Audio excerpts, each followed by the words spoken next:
लाई यो ज्ञान र सम्पूर्ण फेसबुक लाइभमा जोडिएर हेरिराख्नु भएको र समय दिनुभएकोमा हजुरलाई एकदमै बीसीसीयुके हार्दिक स्वागत गर्दै हजुरलाई यो खादा चढाउन चाहन्छु। स्वीकार्नु होला रिम्बुक्छला। साथै हजुरहरू सबैलाई संसारबाट जोडिनु भएको धर्ममित्रहरूलाई पनि एकदमै बीसीसीयुके को तर्फबाट आज यस कार्यक्रममा वेलकम भन्न चाहन्छु। लसो टसिदेले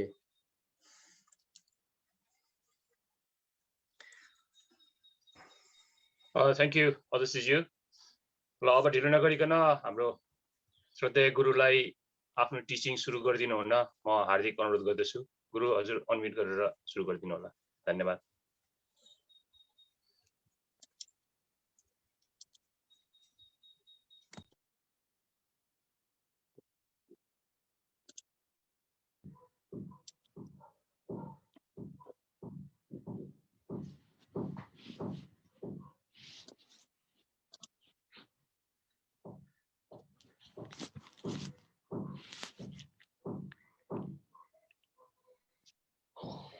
ओके, सबैजनालाई आज पुनः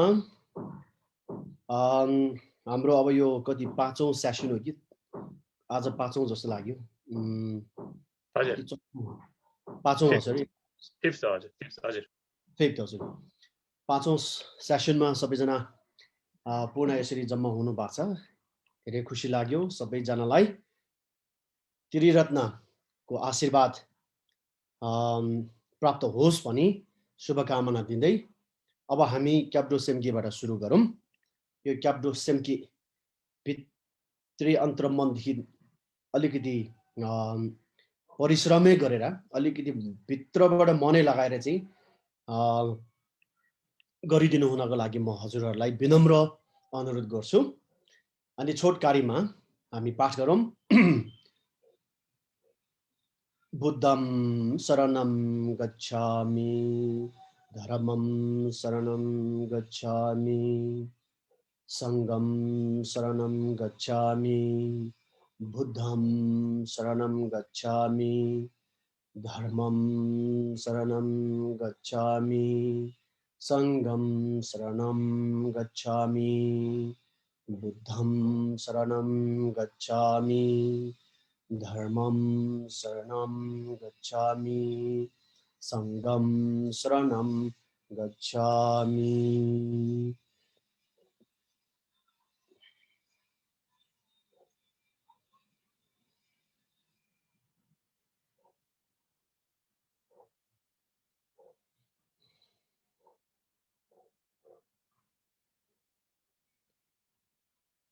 ओके, त्यसपछि अब हामी बोधिचित्तको पाठ बोधिचित्तको भावना गरौँ।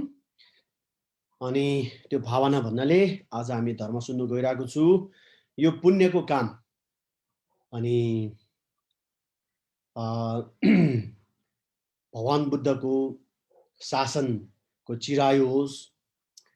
अनि त्यो भगवान बुद्धको शिक्षा शासनलाई सम्हाल्ने महान महान सिद्ध बोधिसत्व गुरुहरू, मार्गदर्शक, ती सबै कल्याण मित्रहरूको दीर्घायु होस्, सुस्वास्थ्य होस् र उहाँहरूको त्यो पवित्र धर्म कार्यहरू, क्रियाकलापहरू अनि सफल होस्, पूर्ण होस्।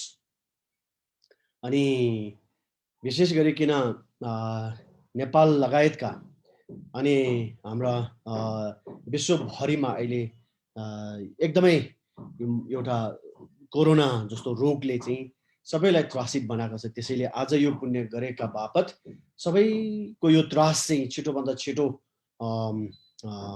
हटेर जाओस्, सबै यो अवस्थाबाट छिटोभन्दा छिटो मुक्त हुन्। र यसरी नै अनि सबैको मन मस्तिष्कमा त्यो चित्त सन्ततिमा अनि बोधिचित्त उत्पन्न भएर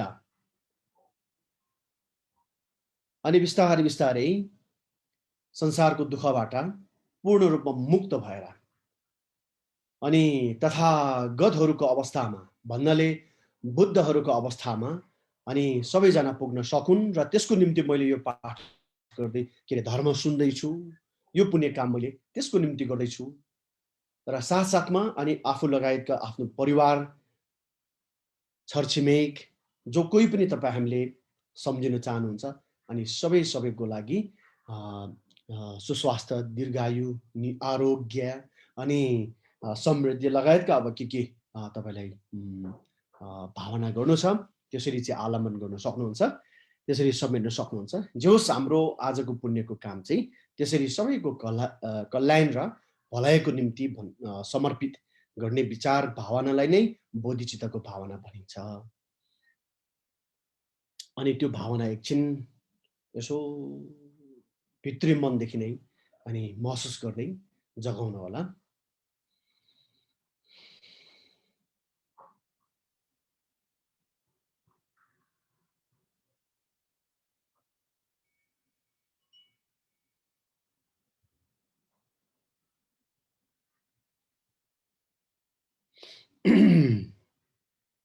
ओके, अब यसका साथमा हामीले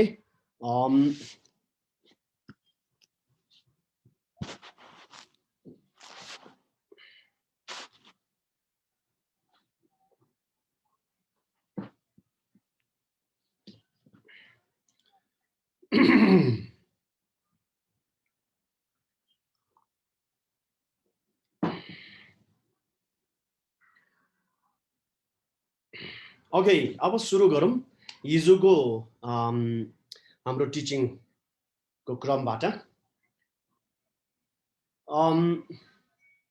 हिजो हामी दोस्रो भारतको विषयमा चर्चा गर्दै थियौँ। अब यहाँनिर यसलाई निरन्तरता दिनुभन्दा अगाडि एउटा विषय म यहाँ जोड्न चाहन्छु। यो विषय तपाईहरु अलिकति स्पष्ट रूपमा बुझ्न सक्नुभयो भने अनि अझ भारतलाई हामीले गहिरिएर चाहिँ बुझ्नमा धेरै ठुलो मद्दत हुन्छ। त्यसैले गर्दाखेरि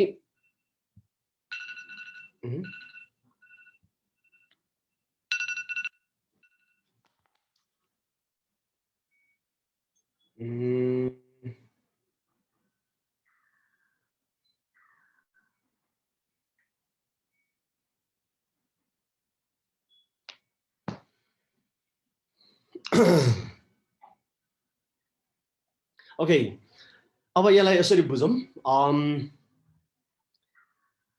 तपाई हामी भनेको के हो त? शरीर र मन है त? शरीर र मन।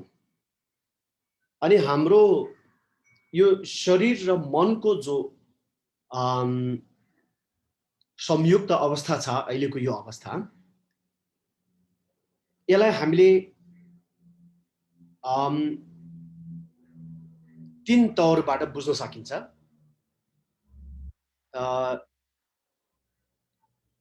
तीनटा लेभलबाट है त?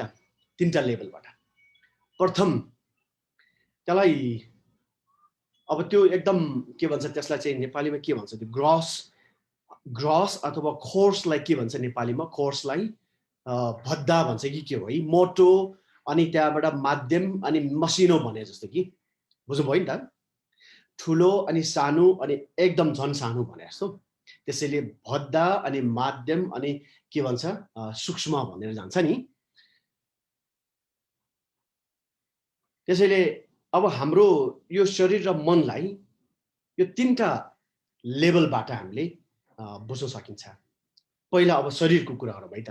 हाम्रो शरीरको यो भौतिक शरीरको यसको भद्दा अथवा कोर्स अथवा त्यो ग्रस अवस्था भनेको के हो त भन्दाखेरि अहिलेको तपाईँ हाम्रो यो भौतिक शरीर, अहिले तपाईँ हामीले यो हाम्रो आफ्नो जुन एउटा शरीर हामीसँग छ, यस आँखाले देख्न सक्ने, छुन सक्ने, महसुस गर्न सक्ने यसलाई नै तपाईको के भन्छ हाम्रो अनि ग्रस शरीर भनिन्छ। यसलाई भद्दा शरीर भनिन्छ है। यो सबसे अब एकदम र मेटेरियल जस्तो हो कि यो चाहिँ। अनि दोस्रो लेभलको हाम्रो शरीर चाहिँ के हो त भन्दाखेरि त्यसलाई चा लुङ थिग्ले भनेर भनिन्छ। चा भनेको नाडी, अनि लुङ भनेको प्राण, the energy of wind है। अनि त्यसपछि थिग्ले भनेको चाहिँ हाम्रो शरीरमा भएको के भन्छ त्यसलाई बिन्दु पनि भनिन्छ। जोस त्यो ऊर्जाको तत्त्व है, ऊर्जाको तत्त्व त्यो हामी केटामा पनि हुन्छ केटीमा पनि हुन्छ, महिला पुरुष दुवैमा हुने त्यो एनर्जीको तत्त्व। त्यसैले यो चा लुङ थिग्ले है, यो तीनटालाई चाहिँ अनि माध्यम तौरको अथवा मिडियम लेभलको शरीर भनेर भनिन्छ। अब यो नाडी, वायु अनि के भन्छ ऊर्जा, यो तीनटा चाहिँ अहिलेको हाम्रो तपाईँ हामीसँग भएको यो भौतिक शरीर भन्दा धेरै सूक्ष्म कुरा हो। यो भनेको निकै साटल कुरा हो। अब त्यो दुईटा यसो कम्पेयर गर्दाखेरि चाहिँ यो भौतिक शरीर त हामीले देख्न सक्छ, तर यो नाडी, वायु अनि ऊर्जाको कुरा जो गर्छौँ त्यो हाम्रो शरीरभित्र भएको त्यो रगत र चाहिँ तपाईँको हावा वायु कुद्ने ठाउँको त्यो नाडी हुन्छ नि, नसाहरू, त्यसलाई मात्रै बुझ्दैन। त्यो भनेको अहिले भौतिक शरीरको त्यो एकदम बद्ध लेभलको चाहिँ शरीर हो। यहाँनिर चाहिँ त्यो नाडी इत्यादि बताएको कुराहरू चाहिँ हाम्रो आँखाले बिल्कुलै भ्याउनै नसकिने एकदमै धेरै चाहिँ तपाईँको सूक्ष्म कुरा हो। त्यसैले त्यसलाई हाम्रो शरीरको सूक्ष्म तौर भनेको अवस्था भनेको नाडी, वायु र अनि ऊर्जा भयो, बिन्दु।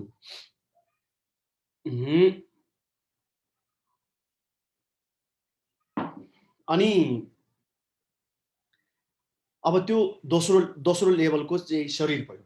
अनि तेस्रो लेभलको हाम्रो शरीर चाहिँ त्यो अन्तिम शरीर हो। अब त्यो चाहिँ त्यो अन्तिम शरीर भनेको त्यो सबैभन्दा मसिनो, सबैभन्दा गम्भीर भनौँ या सबैभन्दा गहिरै अवस्था।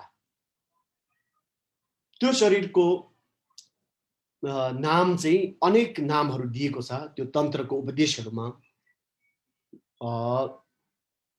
त्यसलाई चाहिँ तपाईँको हसिरिङ्गावा भन्ने शब्दहरू नामकरण गरेको देखिन्छ। जोस् त्यो अब डिटेलमा म जान चाहन्न। जोस् छोटकारीमा तपाईँले के बुझ्नुहोस् भन्दाखेरि हाम्रो अहिलेको बद्ध लेभलको शरीर अनि माध्यम लेभलको शरीर र एकदम चाहिँ अन्तिम सूक्ष्म अवस्थाको शरीर, हाम्रो शरीरमा 3 किसिमको शरीर छ। प्रश्न भयो? अनि अब यो हाम्रो शरीरको विषयमा कुरा भयो। त्यसपछि हाम्रो मन, अब यहाँनिर चाहिँ चित्तको कुरा गरौँ, चैतसिक कुरा। ओके, अब चित्त चाहिँ फेरि 3 तवरको हुन्छ, फेरि 3 लेभलको हुन्छ है। सतह लेभलको एउटा हुन्छ, त्यो ग्रस लेभलको एउटा, त्यसपछि माध्यम लेभलको, अनि त्योभन्दा अझ तपाईँको मसिनो अवस्था भनेको त्यो अन्तिम अवस्था, सबसे सूक्ष्म अवस्थाको हाम्रो चित्त 3 किसिमको हुन्छ। त्यसमा पनि 3टा लेभल हुन्छ। अब म बताउँछु, तपाईँ हामीले अहिले जस्तो मैले बताइरहेको छु, हजुरहरूले सुनिरहनु भएको छ। मैले बताउँदाखेरि तपाईँले सुन्ने जो काम गर्नुभएको छ त्यो कुन चाहिँ मनले काम गरेको हो त? त्यो एकदम सतह लेभलको मनले काम गरेको हो कि माध्यम लेभलको मनले काम गरेको कि अथवा सूक्ष्मले काम गरेको भन्दाखेरि अहिले तपाईँ हामीले आँखाले देख्ने, कानले सुन्ने लगायतका यो अवस्थाको त्यो मन जो छ, महसुस गर्ने, बुझ्ने, जान्ने, यो मनलाई चाहिँ, यो चित्तलाई चाहिँ के भनिन्छ भन्दाखेरि ग्रस लेभलको, त्यो सतह लेभलको त्यो सबसे मोटो अवस्थाको चाहिँ मन हो। त्यसैले हाम्रो यो पञ्च इन्द्रियहरू चाहिँ एकदम ग्रस माइन्ड हो है। हाम्रो पञ्च इन्द्रियहरू चाहिँ त्यो एकदम सूक्ष्म माइन्ड होइन। त्यो चित्तको एकदम बद्ध चाहिँ नि तपाईँको अवस्थाको चित्त हो है त। प्रथम लेभल त्यो भयो। अब हाम्रो चित्तको दोस्रो त्यो मध्य अवस्था चाहिँ के हो भन्दाखेरि, अनि तपाईँ हाम्रो मनमा सोच विकल्पहरू आउँछ नि, सोच विचारहरू है। जस्तो तपाईँ हाम्रो मनमा रिस उठ्छ, अनि अभिमान जाग्छ, आरिस लाग्छ र यो प्रकारले यसको सन्तानहरू थुप्रो हुन्छ। 84,000 प्रकारको चाहिँ क्लेशहरू हुन्छ भनेर चाहिँ भगवान बुद्धले बताउनु भएको छ नि। त्यसैले यो 84,000 प्रकारको जति पनि तपाईँ हाम्रो मनको यो क्लेश, एउटा दूषित हाम्रो विचार भावना छ, त्यसलाई अनि माध्यम लेभलको चाहिँ माइन्ड भनिन्छ है। अब त्यो अघिको सतह अवस्था भन्दा पनि अझै यो गहिरो अलिकति मसिनो अवस्था हो। दोस्रो अवस्था चाहिँ त्यही हो। अब हाम्रो माइन्डको सबसे मसिनो, सबसे सूक्ष्म अवस्था चाहिँ अनि के हो त भन्दाखेरि चाहिँ अब त्यो सबसे मसिनो अथवा चाहिँ सूक्ष्म अवस्थाको माइन्ड चाहिँ अनि हामीले अहिले यो अवस्थामा महसुस गर्नु पनि सकिन्न, त्यसलाई हामीले चिन्न पनि सकिन्न। त्यो माइन्डलाई हामीले यो हो भनेर अहिले अनुभूति खासै गर्न पनि सकिन्न। त्यो यति गहिरो हुन्छ, त्यो यति गहिरो हुन्छ। अब छोटकारीमा हामीले के बुझ्यौँ, हाम्रो शरीरको पनि 3 लेभल हुँदो रहेछ, अनि माइन्डको पनि 3 लेभल हुँदो रहेछ भन्ने कुरा बुझ्नु होला। यो कुरा मैले यहाँ जोड्नु कारण के भन्दाखेरि, दोस्रो भारतको क्रममा जब हाम्रो मृत्यु हुन्छ, त्यो मृत्यु हुने बेलामा चाहिँ त्यो एकदम माथि सबैभन्दा माथिल्लो तहदेखि अनि त्यो मृत्यु हुँदै जान्छ कि। त्यसैले आँखाले काम गर्न छोड्नु, कानले सुन्न छोड्नु, इत्यादि इत्यादि है। त्यो एकदम माथिल्लो चाहिँ त्यो ग्रस अवस्थाबाट, सतह अवस्थाबाट अनि गहिरिँदै गहिरिँदै गहिरिँदै त्यो मसिनो अवस्थामा जान्छ। त्यसैले यसलाई लीन भएको भनेर भन्यो नि त है।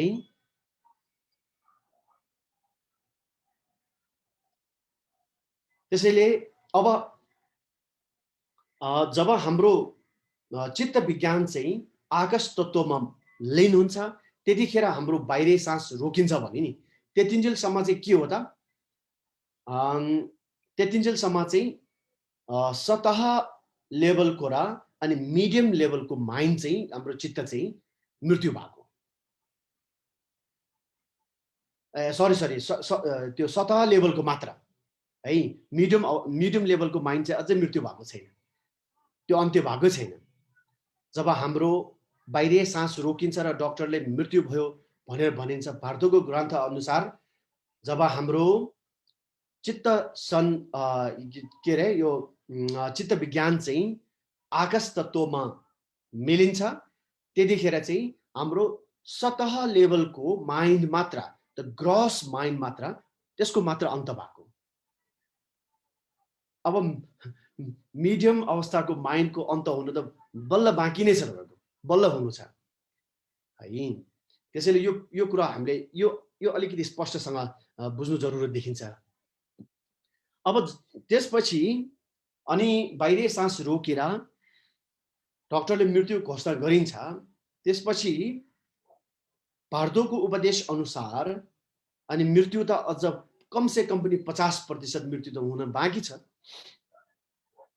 त्यसैले आमा बाबाबाट प्राप्त तत्त्वहरू एक आपसमा अगाडि बढ्ने क्रममा त्यो खाली जुन लागेको जस्तो, घाम लागेको जस्तो, अन्धकार भएको जस्तो महसुस हुने कुरा मात्र होइन। त्यतिखेर के हुन्छ त, जस्तो अस्ति सबसे सतह लेभलको मृत्यु हुने बेलामा अनि पृथ्वी तत्त्वले काम गर्न छोड्दाखेरि त आँखाले देख्नु छोड्यो नि त। आँखाको इन्द्रियको जो हाम्रो मन छ, चित्त छ, त्यो त मर्यो नि, त्यो मृत्यु भयो नि। हो त्यसरी नै यो आमा बाबाबाट प्राप्त तत्त्वले काम गर्न छोड्ने क्रममा अनि त्यतिखेर अरू के हुन्छ त भन्दाखेरि यहाँ धेरै कुराहरू हुन्छ। अब के हुन्छ भन्दाखेरि त्यो मिडियम लेभलको हाम्रो माइन्डको अनि मृत्यु हुन्छ, हाम्रो चित्तको त्यो माध्यम अवस्थाको चित्त चाहिँ मृत्यु हुन्छ। त्यसको अन्त्य कसरी हुन्छ भन्दाखेरि चाहिँ अनि बाबाबाट प्राप्त तत्त्व तल अगाडि बढ्ने क्रममा अनि तपाईँ हामीमा भएको तृष्णा भन्छ नि, अट्याचमेन्ट अथवा डिजायर, तृष्णा है, त्यो आसक्ति, त्यसैले त्यो तृष्णा त्यसको चाहिँ तृष्णाको चाहिँ सन्तानहरू जम्मा जम्मा कतिवटा हुन्छ भन्दाखेरि तपाईँको 21,000 प्रकारको चाहिँ त्यसको सन्तान हुन्छ भनिन्छ, क्लेशहरू है। यो तृष्णा सम्बन्धी त्योसँग चाहिँ नि तपाईँको के भन्छ एकदमै के भन्छ घनभूत सम्बन्ध रहेको एकदम स्ट्रङ कनेक्सन भएको क्लेशहरू जम्मा 21,000 हुन्छ भनिन्छ। त्यो सबै नष्ट हुन्छ, त्यो अन्त हुन्छ। आमाबाट प्राप्त तत्त्व अगाडि बढ्ने क्रममा अनि क्रोध, तपाईँ हामीमा भएको जति पनि क्रोध छ त्यो क्रोधको सन्तानको रूपमा रहेको अनि फेरि 21,000 किसिमको के भन्छ अनि क्लेशहरू, त्यो क्लेशहरू अन्त हुन्छ भनिन्छ। हेर्नुहोस् है, अब त्यहाँ थुप्रो कुरा हुँदैछ। अनि जब दुईटा तत्त्वको अनि हृदयमा आएर चाहिँ मिलन हुन्छ, त्यो हृदयमा आएर मिलन हुने बेलामा अनि अन्धकार छाउँछ भन्ने नि, त्यो अन्धकार छाउने बेलामा चाहिँ अनि मोह भन्छ नि हामीले, मोह भनेको एक किसिमको अनभिज्ञता है, अज्ञानता, अबुझपन हो त्यो। त्यसैले गर्दाखेरि त्यो एकदम के भन्छ त्यो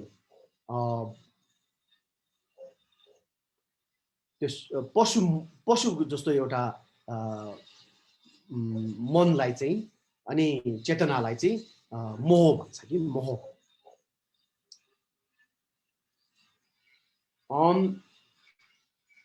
अब त्यो सम्बन्धी तपाईको थुप्रो क्लेशहरू हुन्छ, 21,000 किसिमको क्लेशहरू हुन्छ, तिनीहरूको अन्त्य हुन्छ।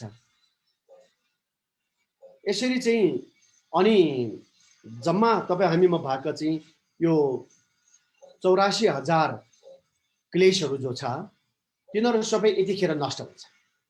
अब यो 84,000 जो क्लेश चित्त जो छ त्यो चाहिँ अघि मैले बताएँ मिडियम लेभलको अथवा मध्य तवरको के भन्छ हाम्रो चित्त। अब तिनीहरूको मृत्यु चाहिँ त्यो क्रममा हुन्छ है त, त्यो क्रममा हुन्छ।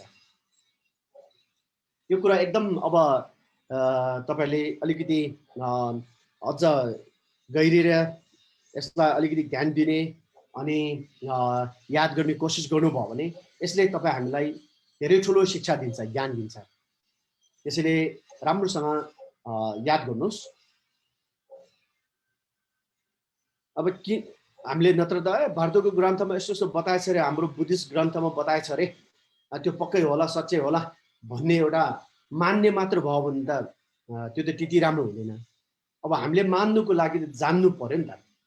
त्यसैले त्यो जान्नुको लागि चाहिँ यो कुराहरू, यसको जुन एउटा क्रम छ, यसको यो जो एउटा प्रकृति छ, त्यसलाई चाहिँ एकदम स्पष्ट रूपमा अनि बुझ्नु एकदम जरुरत लाग्छ मेरो विचारमा।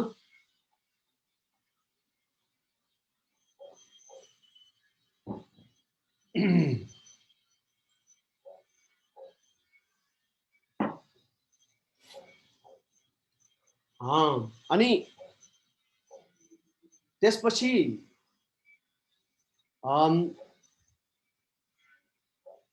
जब त्यो दुईटा तत्त्वहरूको मिलन हुन्छ हाम्रो हृदयमा आएर, त्यो हार्ट सेन्टरमा आएर मिलन भएपछि चाहिँ अनि त्यो एकदम अन्धकार छाएको जस्तो गरेर अनि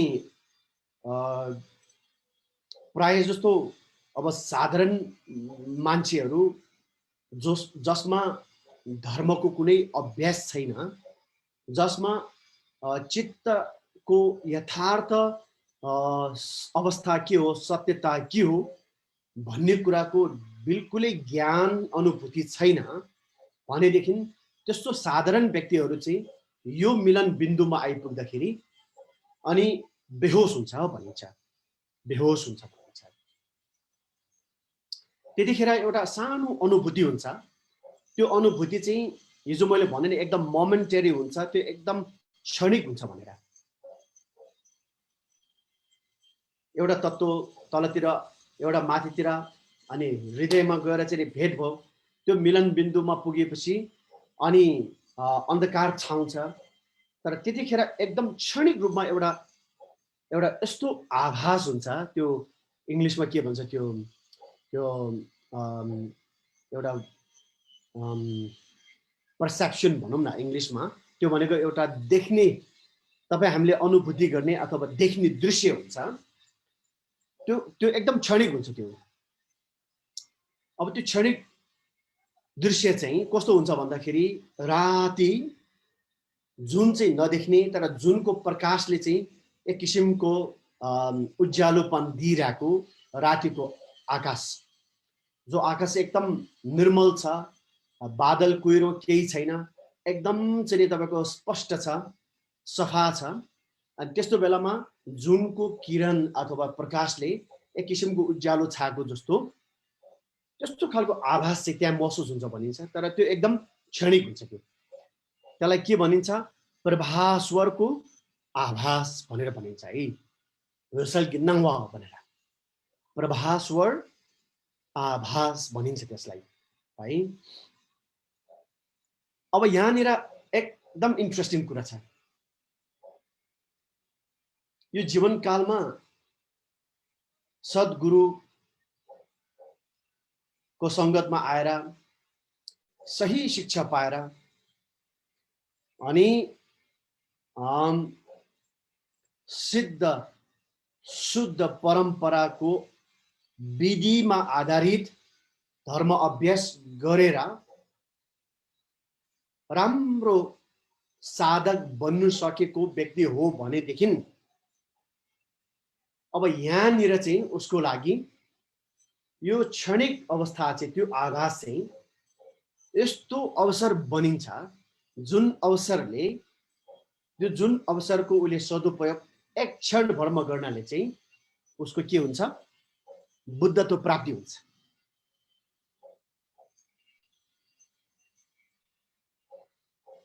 एकदम यो विश्वासै गर्नु नसकिने तर यथार्थ फेरि त्यही हो जो हुन्छ त्यहाँ, त्यस्तो एउटा अवसर यहाँनिर छ। अब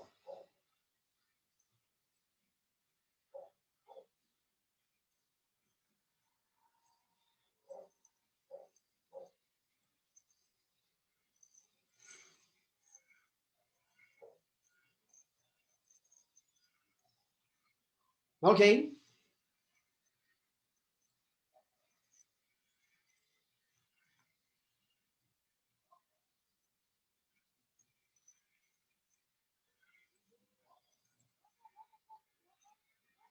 अब यहाँनिर यस्तो खालको एउटा अवसर छ। तपाईँ हामी प्राय जस्तोले त्यो अवसर चाहिँ यहाँनिर मिस गर्छ। हामी सबै यहाँनिर फेल हुन्छौँ। किन हामी फेल हुन्छौँ? तपाईँ हामीलाई लाग्न सक्छ मैले त जीवनकालमा धेरै गुरुको दर्शन गरेको छु, मैले धेरै पूजाहरू गरेको छु, मैले जे होस् धर्मको नाममा यो यो त्यो त्यो अनेक गरेको छु भन्ने तपाईँ हामीमा सायद त्यस्तो खालको एउटा विचार र हिम्मत हुन सक्छ। त्यो राम्रो कुरा हो। तर यहाँनिर आएर त्यति मात्रले पुग्छ कि पुग्दैन भन्ने कुरा ठुलो प्रश्न चिन्हको विषय हो।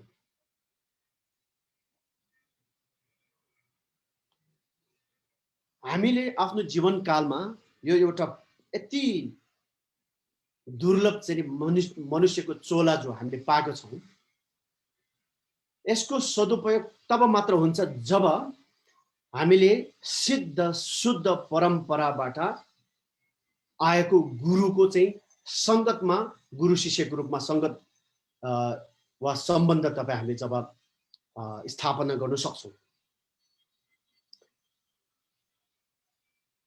तब मात्र हाम्रो यो जीवन चाहिँ अनि सार्थक र अर्थपूर्ण हुन्छ। जब त्यो सिद्ध शुद्ध परम्पराबाट आएको अनि शिक्षा तपाईँ हामीले सही ढङ्गले पाउँछौँ। त्यो शुद्ध सिद्ध परम्पराबाट आएको शिक्षा चाहिँ हामीले अनि सही तरिकाबाट एउटा शुद्ध सिद्ध परम्पराको विधिमा आधारित भएर तपाईँ हामीले गरेको प्र्याक्टिसले, त्यो अभ्यासले चाहिँ अनि यहाँनिर यो अवसरलाई सदुपयोग गर्न सक्ने र नसक्ने भन्ने कुरा यहाँनिर यो चिजहरूले छुटाउँछ हामीलाई, त्यो चिजहरूले फरक पार्छ। त्यसैले हाम्रो जीवनकालमा मैले सुनेको छु, मेरो लाइफमा मैले धेरै मान्छे देखेको छु, अलिअलि किताब पढ्यो अनि यसो बुद्धिज्मको बारेमा किताब पढ्यो, त्यो पनि विदेशीहरूले लेखेको। एकजना हाम्रै समाजमा हुनुहुन्छ, एकदमै चाहिँ तपाईँको उहाँ संस्कृतिविद पनि हो, उहाँ धेरै कुरामा विद्वान पनि हुनुहुन्छ, उहाँसँग यति धेरै कुराको अथाह चाहिँ तपाईँको सूचना छ। त्यसैले एउटा त्यो हिसाबले चाहिँ उहाँलाई हामीले रेस्पेक्ट गर्नुपर्छ। तर आफूमा भएको ज्ञानको चाहिँ सानोतिनो त नभनौँ, तर जुन ज्ञान आफूमा छ त्यो ज्ञानको एउटा हिम्मत भनौँ या एक किसिमको त्यो ओभर कन्फिडेन्टले गर्दाखेरि चाहिँ अनि त्यहाँबाट चाहिँ बुद्धिज्म पनि मैले जानेको छु, वज्रयान पनि मैले जानेको छु, जक्सन के हो मैले जानेको छु, अनि त्यहाँबाट प्रवचन मैले पनि गर्न सक्छु। आखिरमा त्यो शील के हो, समाधि के हो, अनि प्रज्ञा पारमिता भनेको के हो, अनि श्रद्धा के हो, अनित्य के हो, फोर नोबल ट्रुथ के हो, त्यो त अब मैले किताबमा पढ्छु, किताबमा पढेर मैले चाहिँ फर भनिदिन्छु। अनि प्रवचन त्यही हो, अनि गुरुले आएर चाहिँ प्रवचन गर्नुपर्ने आवश्यकता के छ र भन्नेसम्म गर्ने व्यक्तिहरू मैले थुप्रो देखेको छु, सुनेको छु। त्यो हुँदैन, काम गर्दैन हजुर। त्यो ओभर कन्फिडेन्ट र ओभरटेकिङ मात्र हो, त्यो ओभरटेकिङ मात्र हो, त्यो असम्भव कुरा। त्यसैले मैले भन्दैछु यहाँहरूलाई, शुद्ध सिद्ध परम्पराबाट आएको गुरु हुनुपर्छ। शुद्ध सिद्ध परम्पराको चाहिँ अनि प्र्याक्टिस विधि हुनुपर्छ। शुद्ध सिद्ध परम्पराको चाहिँ अनि शिक्षा प्रणाली हुनुपर्छ। अनि शुद्ध सिद्ध परम्परामा आधारित त्यो विधिमा आधारित अभ्यास हुनुपर्छ। त्यो खाली किताब पढेर अनि आफूले चाहिँ त्यसलाई मोडिफाई गरेर अनि ओशोहरू जस्तो त्यस्तै प्रकारले चाहिँ तपाईँको के भन्छ सद्गुरुहरू जस्तो अनि अब दिमाग त छ, तर शुद्ध सिद्ध परम्पराको जुन एउटा फ्लेभर छ, त्यसको एउटा सिक्रेट छ, त्यसको एउटा रहस्य छ, त्यो कुरा त थाहा छैन नि। अनि आफ्नै तवरले चाहिँ त्यसलाई इन्टरप्रिटेसन गर्यो, आइडिया लगायो अनि एक्सप्लेन गर्यो, अनि आफ्नै आइडियामा ढालेर चाहिँ अनि बताउन थाल्छ नि। त्यसकारण मेरो एकजना मित्र हुनुहुन्छ, उहाँको गुरुले उहाँलाई एउटा बताउनु भएको एउटा कुरा मलाई सुनाउनु भएको थियो। के सुनाउनु भएको थियो भन्दाखेरि उहाँको गुरुले उहाँलाई एकपटक शिक्षा दिने क्रममा, हेर बाबु, यो सारा विश्वको सबै प्राणीको आँखा चाहिँ एक साथमा सबैलाई चाहिँ तपाईँको अन्धो बनाएको भन्दा पनि ठुलो पाप चाहिँ अनि आफ्नै चाहिँ अनुमानमा, आफ्नै चाहिँ के भन्छ इच्छा मन परीमा आधारित भएर चाहिँ आफ्नै चाहिँ अर्थ लगाएर, आफ्नै किसिमको अर्थ लगाएर भगवान बुद्धको शिक्षाको नाममा अनि शिक्षा दिनु चाहिँ यो सारा संसारको प्राणीहरूको आँखा एक साथमा एक मुष्ट रूपमा एकै समयमा अन्ध बनाउनु जस्तो हो। त्यो बनाएको भन्दा पनि ठुलो पाप लाग्छ भनेर भन्नुभएको थियो उहाँलाई। फेरि सही तरिकाले शुद्ध सिद्ध परम्पराबाट आएको र त्यो विधिमा आधारित भएर दिनुभएको सही ज्ञान एक शब्द मात्र किन नहोस्, तर त्यो एक शब्द ज्ञान चाहिँ चाहे तपाईँले एकजना दुईजनालाई मात्र किन नदियोस्, तर सारा संसारको प्राणीहरूको आँखा अन्ध छ भने त्यो आँखालाई एकै साथ एकै समयमा चाहिँ खुलाएको जस्तो, त्यो आँखा खुलाइदिएको जस्तो, त्यो भन्दा पनि ठुलो पुण्य हुन्छ भनेर चाहिँ गुरुले बताउनु त्यस्तो भन्नुभएको थियो उहाँलाई। त्यस कारणले गर्दाखेरि यो प्रवचन गर्ने भन्ने कुरा, यो ज्ञानको शिक्षा धर्म शिक्षा दिने भन्ने कुरामा चासो गर्नु, इन्ट्रेस्ट गर्नु राम्रो हो, तर अलिकति ओभर कन्फिडेन्ट भएर फेरि त्यहाँ ओभरटेक गर्नु थाल्यो भने त्यहाँनिर ठुलो गल्ती हुन सक्छ। त्यो एकदम यो संवेदनशील कुरा हो। यो कुरा हामीले एकदम ख्याल राख्नुपर्छ मलाई लाग्छ।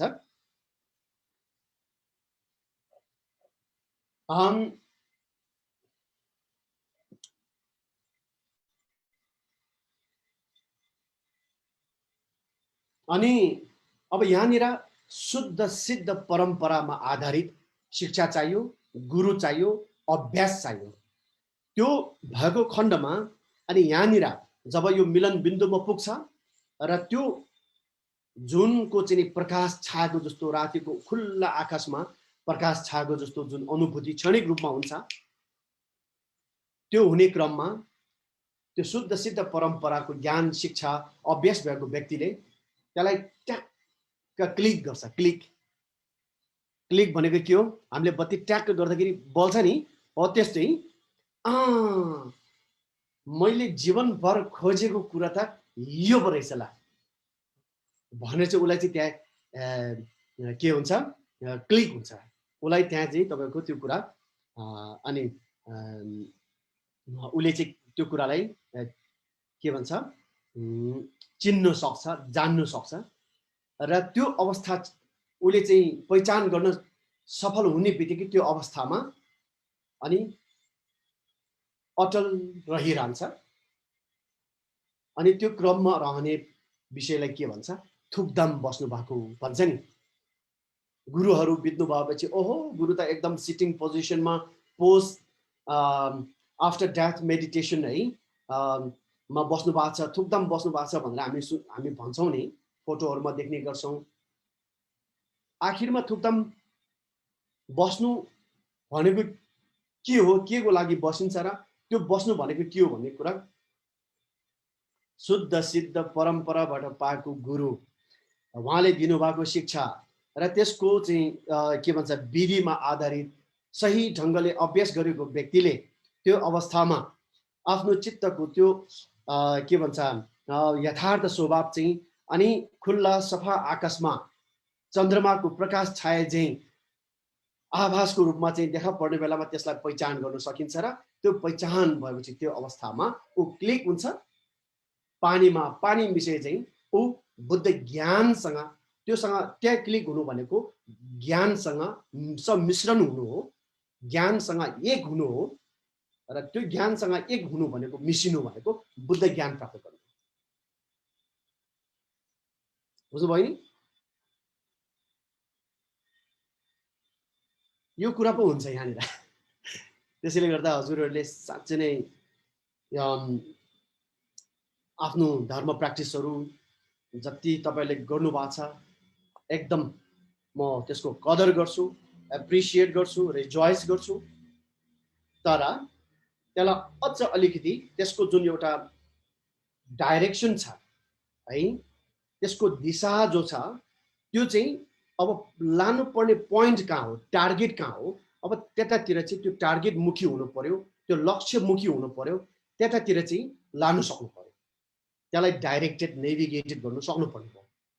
अनि त्यसको लागि हामीलाई प्र्याक्टिस, गुरुको गाइडेन्स सँगसँगै साथसाथमा जानुपर्ने हुन्छ, आफ्नो कोसिस तिनटै। त्यो भएन भनेदेखि चाहिँ हाम्रो गराइहरू प्रायः जस्तो अनि कल्चर र सांस्कृतिक क्रियाकलापमा सीमित हुन्छ। अब साधारण मान्छे जो व्यक्तिमा न परम्परा सिद्ध शुद्ध परम्परा गुरुको सङ्गत छ, न सिद्ध शुद्ध परम्पराको शिक्षा र अभ्यास छ, केही छैन, त्यस्तो व्यक्तिहरू त्यहाँनिर त्यो आभास उसलाई हुन्छ। तर त्यो आभास हुँदाखेरि पनि उसलाई त्यो के भन्छ कुन चरीको नाम हो भने जस्तो त्यो अत्तो पत्तो हुँदैन। त्यो अन्धकार छाएको अवस्थामा ऊ बेहोस हुन्छ, त्यहाँ क्लिक हुँदैन। त्यहाँ ज्ञानसँग मिसिने जुन एउटा अवसर छ, त्यो बुद्ध बन्नु सक्ने त्यो एक क्षणभरको चाहिँ कोसिसले, परिश्रमले बुद्ध बन्नु सक्ने अवसर चाहिँ त्यहाँनिर गुमाउँछ। अनि अधिकांश मानिस त्यहाँनिर फेल हुन्छ, यहाँनिर फेल हुन्छ। त त्यसैले गर्दाखेरि मैले हिजो भने थिएँ हजुरहरूलाई, भगवान बुद्धलाई शिक्षा मार्फत चिन्नुपर्छ है भनेर। त्यस कारणले गर्दाखेरि तपाईँ हामीले गर्ने धर्म अभ्यास चाहिँ हाम्रो लक्ष्य के हो त्यतातिर डराउने, त्यो लक्ष्यमुखी बनाउने कुरामा चाहिँ हामी जोड दिन सक्ने हुनु पर्यो।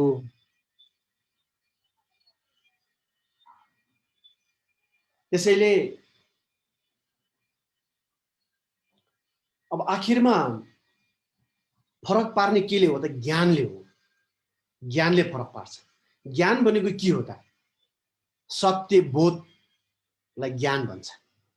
सत्यतालाई बोध गर्नु नै ज्ञान हो। सत्यको बोध भएन भने चाहे तपाईँ हामीले चाहे जेसुकै गरौँ त्यहाँ ज्ञानको प्रयोजन हुँदैन। ज्ञानको प्रयोजन नभएपछि हामीले जति कमाए पनि त्यो पुण्यहरू चाहिँ दिशाविहीन भएर चाहिँ अनि सिद्धिने अवस्थामा पुग्छ। माफ गर्नु होला, म यो कुरामा के भन्छ अलिकति बढी जोड दिँदै बस्दाखेरि हाम्रो टपिक अझ फेरि अड्किँदो रहेछ।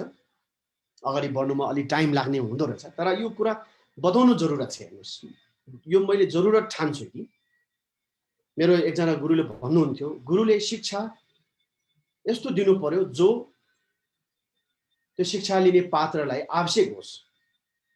यस्तो नहोस् कि गुरुले तपाईलाई के शिक्षा चाहियो भनेर उसको इच्छा अनुसार दिने शिक्षा भन्दा पनि उसको लागि के आवश्यक छ भन्ने कुरा गुरु आफैले विचार गरेर अनि दिने शिक्षा होस्। गुरुले त्यो भन्नुहुन्थ्यो। त्यसैले यो कुराहरू एकदम महत्त्वपूर्ण लाग्छ, यो जटिल लाग्छ। त्यसैले यो कुराहरूमा अनि यो पोइन्टहरूमा पुग्दाखेरि मलाई फेरि यो जोड लाउने जुन एउटा बानी नै लागिआएको छ।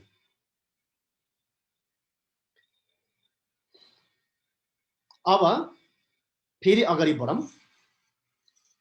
अब हाम्रो मृत्यु हुन्छ। मृत्यु हुने बेलामा अब हाम्रो यो ग्रस बडी त अर्को जन्ममा जाँदैन। यो त यहीँ सिद्धिन्छ। अब ढिलो चाँडो जुन दिन हाम्रो मृत्यु हुन्छ यसको एकदम अब जलाएर दाह संस्कार गरेर यो त यहीँ तपाईँको मिट्टीमा मिलिन्छ। यो ग्रस बडी चाहिँ त्यो सतह लेभलको हाम्रो यो शरीर, भौतिक शरीर यहीँ सिद्धिन्छ। त्यो अर्को जन्ममा जाँदैन। अब अनि हाम्रो यो मध्यम लेभलको शरीर पनि अर्को जन्ममा अगाडि जान्छ त भन्दाखेरि त्यो पनि जाँदैन। कुन जान्छ भन्दाखेरि अर्को जन्ममा जाने हाम्रो शरीर भनेको कुन शरीर हो भन्दाखेरि सबैभन्दा सूक्ष्म शरीर। त्यो सबैभन्दा सूक्ष्म शरीर चाहिँ हिजो मैले भनेको थिएँ हाम्रो हृदय केन्द्रमा एउटा मसिनो दानाको एउटा बिन्दुको रूपमा बसेको हुन्छ।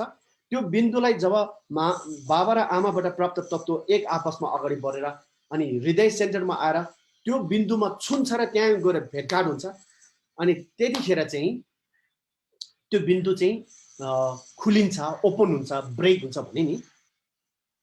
त्यो ब्रेक भएपछि चाहिँ अघिको त्यो आभास चाहिँ अनि महसुस हुने हो कि देख्ने हो।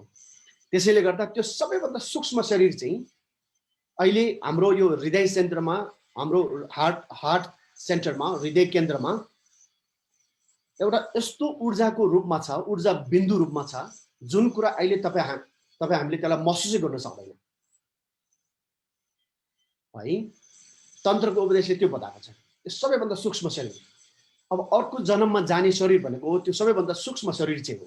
जब दुईटाको मिलन हुन्छ त्यतिखेर त्यो मिलन बिन्दुमा जब छुन्छ त्यसलाई, त्यो एनर्जीलाई छुन्छ, त्यो ऊर्जालाई छुएपछि त्यो ऊर्जाले बल्ल चाहिँ काम गर्छ अनि त्यो भनेको बल्ल अगाडि बढ्छ। अर्को जन्ममा जाने शरीर भनेको सबैभन्दा सूक्ष्म शरीर है त। माथिल्लो, माध्यम र सबसे तल्लो मसिनो शरीर जो मैले तीनटा बताएँ तीमध्ये अर्को जन्ममा जाने भनेको माथिल्लो मिडियम दुवै होइन, सबसे मसिनो चाहिँ। अब हाम्रो माइन्ड चाहिँ चित्त विज्ञान चाहिँ पञ्च इन्द्रिय त सिद्धियो। अस्ति त्यो पञ्च महाभूतले काम गर्न छोड्ने बेलामा त पञ्च इन्द्रियको जुन एउटा सतह लेभलको हाम्रो मन छ त्यो त सिद्धियो, त्यो चित्त विचार के अरे चित्त विज्ञान त सिद्धियो, त्यहाँ त्यो अन्त्य भयो, त्यो पनि अर्को जन्ममा जाँदैन। अब 84,000 किसिमको हाम्रो जो सोच विचारहरू छ त्यो विचारहरू पनि त्यो माध्यम लेभलको हाम्रो चित्त विज्ञान हो। त्यो चित्त विज्ञानहरू पनि यो दुईटा तत्त्व अगाडि बढ्ने क्रममा त्यहाँ गएर अन्त्य हुन्छ, तिनीहरू पनि अर्को जन्ममा जाँदैन। अब अर्को जन्ममा निरन्तर गन्धर्वको रूपमा अगाडि बढ्ने अनि चित्त विज्ञान चाहिँ कुन हो भन्दाखेरि फेरि चित्तको सेन्टरमा रहेको त्यो जुन ऊर्जाको बिन्दु भने नि मैले, हो त्यो बिन्दु चाहिँ अनि हाम्रो चित्तको के हाम्रो माइन्डको चित्त विज्ञानको सबैभन्दा सूक्ष्म मन चाहिँ अनि अर्को जन्म जाने हो है। अब त्यो सबैभन्दा सूक्ष्म शरीर र अनि सूक्ष्म मन चाहिँ चित्त चाहिँ दुवै सँगै हुन्छ, त्यो सँगै हुन्छ, त्यो दुवै सँगै हुन्छ। सँगै भन्नाले त्यो छुटाउनु मिल्ने खालको कुरा होइन है।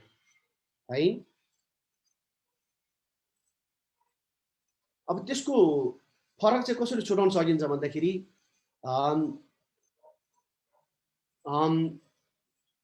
त्यो सूक्ष्म शरीर चाहिँ वायुको रूपमा काम गर्छ। त्यसले वायु छ नि, विन्ड भनेको वायु भनेको चलिरहने कि एकदम यसरी चाहिँ तपाईँको फडफडाइरहने। त्यसैले तपाईँ हामीले अहिले हाम्रो मन यता उता डुल्ने, यता जाने उता जाने, हावाले उडाएको जस्तो यता पनि उता पुग्ने उता पनि पुग्ने, यो पुग्ने काम केले गर्छ थाहा छ? कुनै ब्याट्रीले काम गर्दैन, यो कसैले रिमोटबाट चलाएको होइन। हाम्रो मन यता जाने उता जाने त्यो केले काम गर्छ भन्दाखेरि हाम्रो हामीमा भएको त्यो विन्ड एनर्जी जो छ, वायुको एनर्जी जो छ, त्यो चित्तको स्वभावमै हुन्छ। त्यो त्यसले चाहिँ त्यो काम गर्छ कि, किनभने यो हावा अथवा वायुको काम चाहिँ मुभ गर्ने हो कि, चलिरहने, उसको स्वभाव त्यो हो। अनि चित्तको आफ्नो स्वभाव चाहिँ के हो भन्दाखेरि चित्तको आफ्नो स्वभाव चाहिँ थाहा पाउनु, महसुस गर्नु, जान्नु, अनुभूति गर्नु, देख्नु, सुन्नु लगायतका अनि सिक्नु हो, यो सबै चाहिँ के को स्वभाव भन्दाखेरि चित्तको स्वभाव हो। त्यसैले सबैभन्दा सूक्ष्म शरीर चाहिँ हावाको रूपमा हुन्छ भने, वायुको रूपमा हुन्छ भने, अनि चित्त चाहिँ अनि बुझ्न सक्ने, महसुस गर्न सक्ने त्यो स्वभावको हुन्छ। तर त्यो दुईटालाई छुट्टा छुट्टै अलग गर्नु सकिन्छ भन्दाखेरि सकिन्न। त्यो स्वभावले अलिकति छुट्टा छुट्टै भएको जस्तो भए तापनि तिनीहरूको अवस्था चाहिँ एक हुन्छ, सम्मिश्रण हुन्छ। हो त अर्को जन्ममा अगाडि बढ्ने शरीर र हाम्रो मन चाहिँ के हो भन्दाखेरि हाम्रो हृदय सेन्टरमा हुन्छ। त्यो सबसे, अब छोटकारीमा तपाईँले यसरी भन्नुहोस्, सबसे सूक्ष्म शरीर र सूक्ष्म चित्त चाहिँ अर्को जन्ममा अगाडि बढेर जान्छ। अनि सतह लेभलको र मिडियम लेभलको शरीर र चित्त चाहिँ अर्को जन्ममा अगाडि बढ्दैन। यो कुरा प्रश्न भयो तपाईँहरूलाई? यो कुरा जति सक्दो कोसिस गरेर स्पष्ट हुने कोसिस गरिदिनु होला। अनि एउटा कुरा यो भयो। अब यहाँनिर आएर अनि साधारण व्यक्तिहरूले चाहिँ अब आफूमा अनुभूति भएन, जीवित कालमा केही ज्ञान भएन, भगवान मान्यो भने अन्धविश्वासमा अन्धधुन्ध के मान्दै बस्यो, त्यसले अब त्यो अन्धधुन्ध भनेको अन्धधुन्ध नै हुन्छ, त्यसले खासै पुर्याउने कहीँ पनि होइन, हुने पनि खासै के पनि होइन। त्यो खालि एउटा विश्वासले यतिकै चलन चल्तीको रूपमा सीमित भयो। अनि यहाँनिर आएर यो अवस्थामा आएर चाहिँ त्यो चिजहरूले काम गर्ने, फाइदा पुर्याउने के पनि हुँदैन है। यो कुरा एकदम स्पष्ट हुनु होला। अब यो कुराहरूको ज्ञान नभएपछि अनि मान्छे के हुन्छ, एकदम त्यो अन्धधुन्दा खालको मान्छे हुन्छ कि, जो भी होगा देखा जाएगा भन्ने खालको हुन्छ।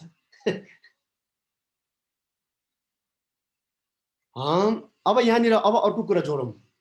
अब साधारण मान्छे जसमा चाहिँ यो कुराहरूको ज्ञान छैन, तिनीहरू चाहिँ अनि यो मिलन बिन्दुमा आउँदाखेरि चाहिँ तिनीहरू फेल हुन्छ।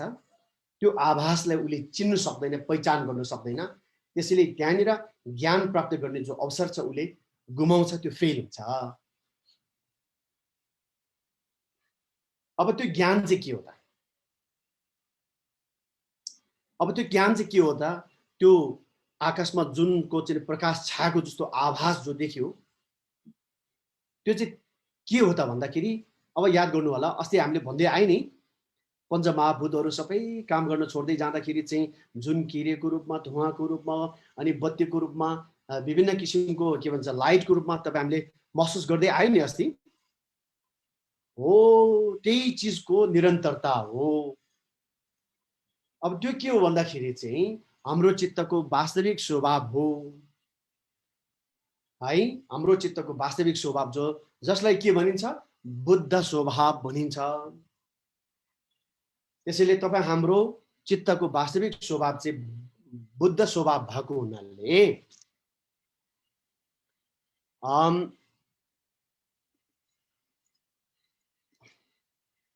बुद्ध स्वभाव भएको हुनाले हामी स्वाभाविक रूपमा, प्राकृतिक रूपमा के हौं त भन्दाखेरि तपाईँ हामी सबै बुद्ध हौं, हो कि होइन? बुद्ध हौं, यो कुरा चाहिँ स्पष्ट हुनु होला।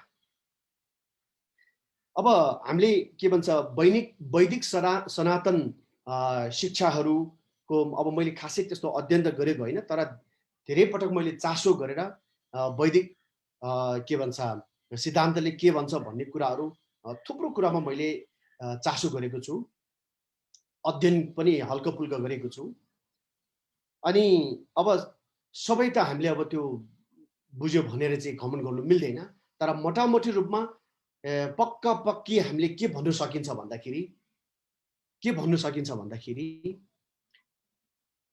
आफू शिव कसरी बन्ने, आफू ब्रह्म कसरी हुने, आफू विष्णु कसरी हुने भन्ने कुरा कुनै पनि वैदिक शिक्षाले बताएको देखिन्न, कहीँ भेट्दैन। बरु के हुन्छ? कृष्ण दास है, दास भनेको के हो? कृष्ण स्वामी हो भने आफू चाहिँ दास हुनु है, ब्रह्मदास। अब त्यसरी दासको रूपमा है आफूलाई चाहिँ अब त्यो अवस्था त्यो दासको रूपमा चाहिँ मतलब एउटा स्वर्ग प्राप्त गर्ने सम्मको लक्ष्य हो बारेमा बताएको हुँदो रहेछ।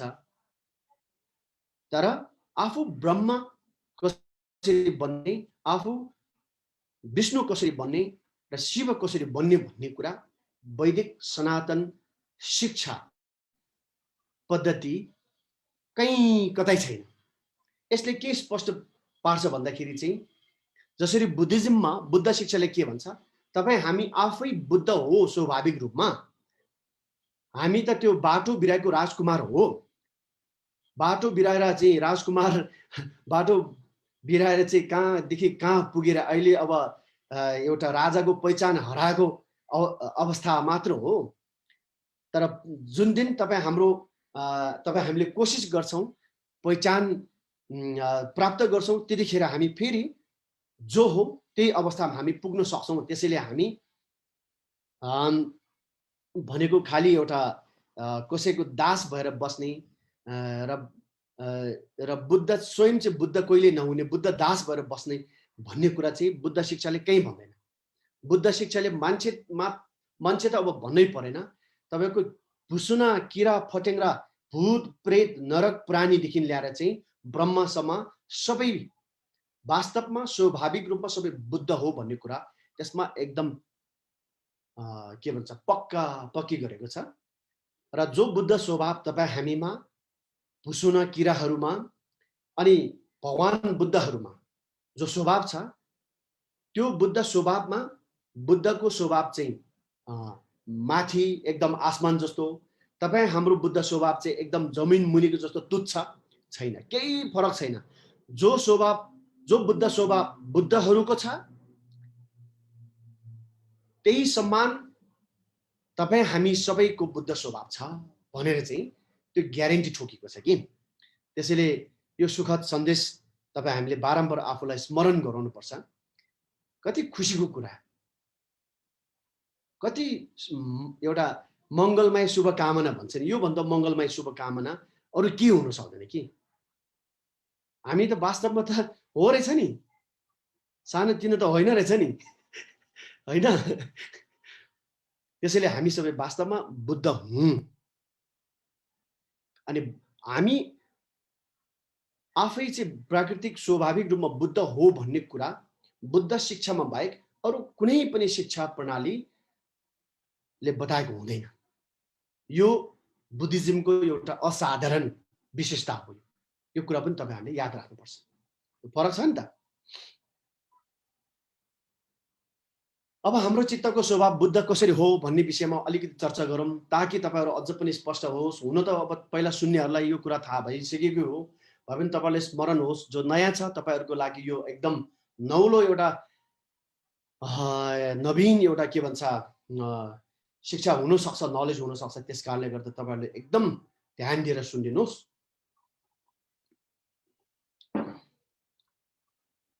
बुद्ध भनेको केलाई भनिन्छ? बुद्ध भनेको बुद्धको अर्को शब्द हो, पर्यायवाची शब्द के हो? तथागत भनिन्छ। तथागत। तथा भनेको के हो? यथार्थ सत्य। यथार्थ सत्यलाई जसले दर्शन गरेको हुन्छ, जसले चाहिँ त्यो बोध गरेको हुन्छ, प्राप्त गरेको हुन्छ, त्यसलाई के भन्छ? तथादर्शी, यथार्थदर्शी। त्यसैले यथार्थ सत्य जसले चाहिँ दर्शन गरेको हुन्छ त्यसलाई तथागत भन्छ। बुझ्नुभयो नि त? तथागत भनेको त्यो हो। त्यसैले यथार्थ सत्य भनेको के हो? बुद्ध हो। तपाई हाम्रो स्वभाव बुद्ध स्वभाव। अब त्यो बुद्ध स्वभाव भनेको के हो त भन्दाखेरि अब हाम्रो यो शरीर त अहिले तत्काललाई अब म तपाईहरुलाई बुझ्न सजिलो होस् भन्नुको निम्ति अहिले हाम्रो यो शरीर चाहिँ बुद्ध हैन ला भनौं। अब यो शरीर बुद्ध हैन रे। ठीक छ? अब त्यसमै हामी बुद्ध हो भन्छ। खोइ त अनि के चाहिँ बुद्ध हो त? मेरो यो शरीर बुद्ध हैन भने त्यसमै के त्यसमै मेरो यो मन चाहिँ बुद्ध होला? ए ल ठीक छ, मन चाहिँ बुद्ध हुन सक्छ। तर बुद्ध त कहिले रिसाउँदैन, अभिमान डाहा अनि गर्ने त हुँदैनन् भन्छन्। तर मलाई त त्यो सबै हुन्छ। अनि कसरी बुद्ध होला हैन भन्ने लाग्न सक्छ। हो, त्यो अभिमान डाहा जस्तो कुराहरू, घमण्ड जस्तो कुराहरू चाहिँ त्यो र मेटेरियल हो कि त्यो र मेटेरियल। त्यो र मेटेरियललाई चाहिँ के भन्छ रिफाइन गरेपछि अनि त्यसको सार निस्किन्छ नि त है। त्यसैले यो राग, द्वेष, मोह, ईर्ष्या, घमण्ड जस्ता यो सबै नराम्रो कुराहरू चाहिँ, यो विकारहरू चाहिँ र मेटेरियल हो। यसलाई बुझ्न सक्यो भने, यसलाई जान्न सक्यो भने अनि के हुन्छ? यिनीहरू ज्ञानमा परिणत हुन्छ है। त्यसैले तपाई हामीमा भएको क्रोधहरू, लोभहरू, यी नराम्रो कुराहरू अहिले तत्काललाई बुद्ध हैन भनौँला। ठीक छ? त्यसो भए हाम्रो अनि खै त अब त्यसो भए अब के हो त? म बुद्ध स्वभाव छ भन्छ। खै त मेरो बुद्ध स्वभाव भन्ने लाग्न सक्नुहुन्छ। त्यो बुद्ध स्वभाव चाहिँ के हो भन्दाखेरि चाहिँ अनि मैत्री, करुणा र ज्ञान भनेर भनिन्छ है। त्यसैले बुद्ध स्वभाव भनेको मैत्री स्वभाव हो, करुणा स्वभाव हो, ज्ञान स्वभाव हो। मैत्री, करुणा र ज्ञानको सम्मिश्रण, पूर्ण रूपमा मैत्री, करुणा र ज्ञानको जो अवस्था हो त्यो चित्त अवस्थालाई बुद्ध भनिन्छ है त। बुद्ध भनेको त्यही हो। त्यसकारणले गर्दाखेरि याद होला मैले भन्ने गर्दथे पहिलादेखि नै, यो एउटा राम्रो तरिका हुन सक्छ सबैको लागि, सरल हिसाबले बुझ्नको लागि। जस्तो हो यो संसार के हो त भन्दाखेरि यो संसार भनेको एउटा दुःखको वातावरण हो, दुःखको चक्र हो। यो घुमिरहन्छ यो अवस्था दिन रात जस्तै। अनि यो दुःख चाहिँ के कारणले भएको हो त भन्दाखेरि यसको स्रोत र मुहान चाहिँ के हो भन्दाखेरि अनि यसको स्रोत चाहिँ पाप कर्म हो भनिन्छ। यो क्रम यसो याद गर्नुहोस् है। संसार दुःखको वातावरण, त्यो बिना कारण त आउँदैन। कारण स्रोत के हो त भन्दाखेरि चाहिँ अनि पाप कर्म। पाप कर्म भनेको के हो त भन्दाखेरि शरीर, वचन र मनद्वारा गरिने चाहिँ जति पनि अरूलाई हानि हुने, क्षति हुने र आफू अरू सबैको चाहिँ के भन्छ अवगति हुने, दुर्गति हुने, त्यो सबै क्रियाकलापलाई, त्यो कर्मलाई के भन्छ? पाप कर्म भनेर भनिन्छ। त्यसैले संसार दुःखको वातावरण हो, त्यसको स्रोत भनेको पाप कर्म हो। अनि पाप कर्म त्यसो भए कहाँबाट आउँछ?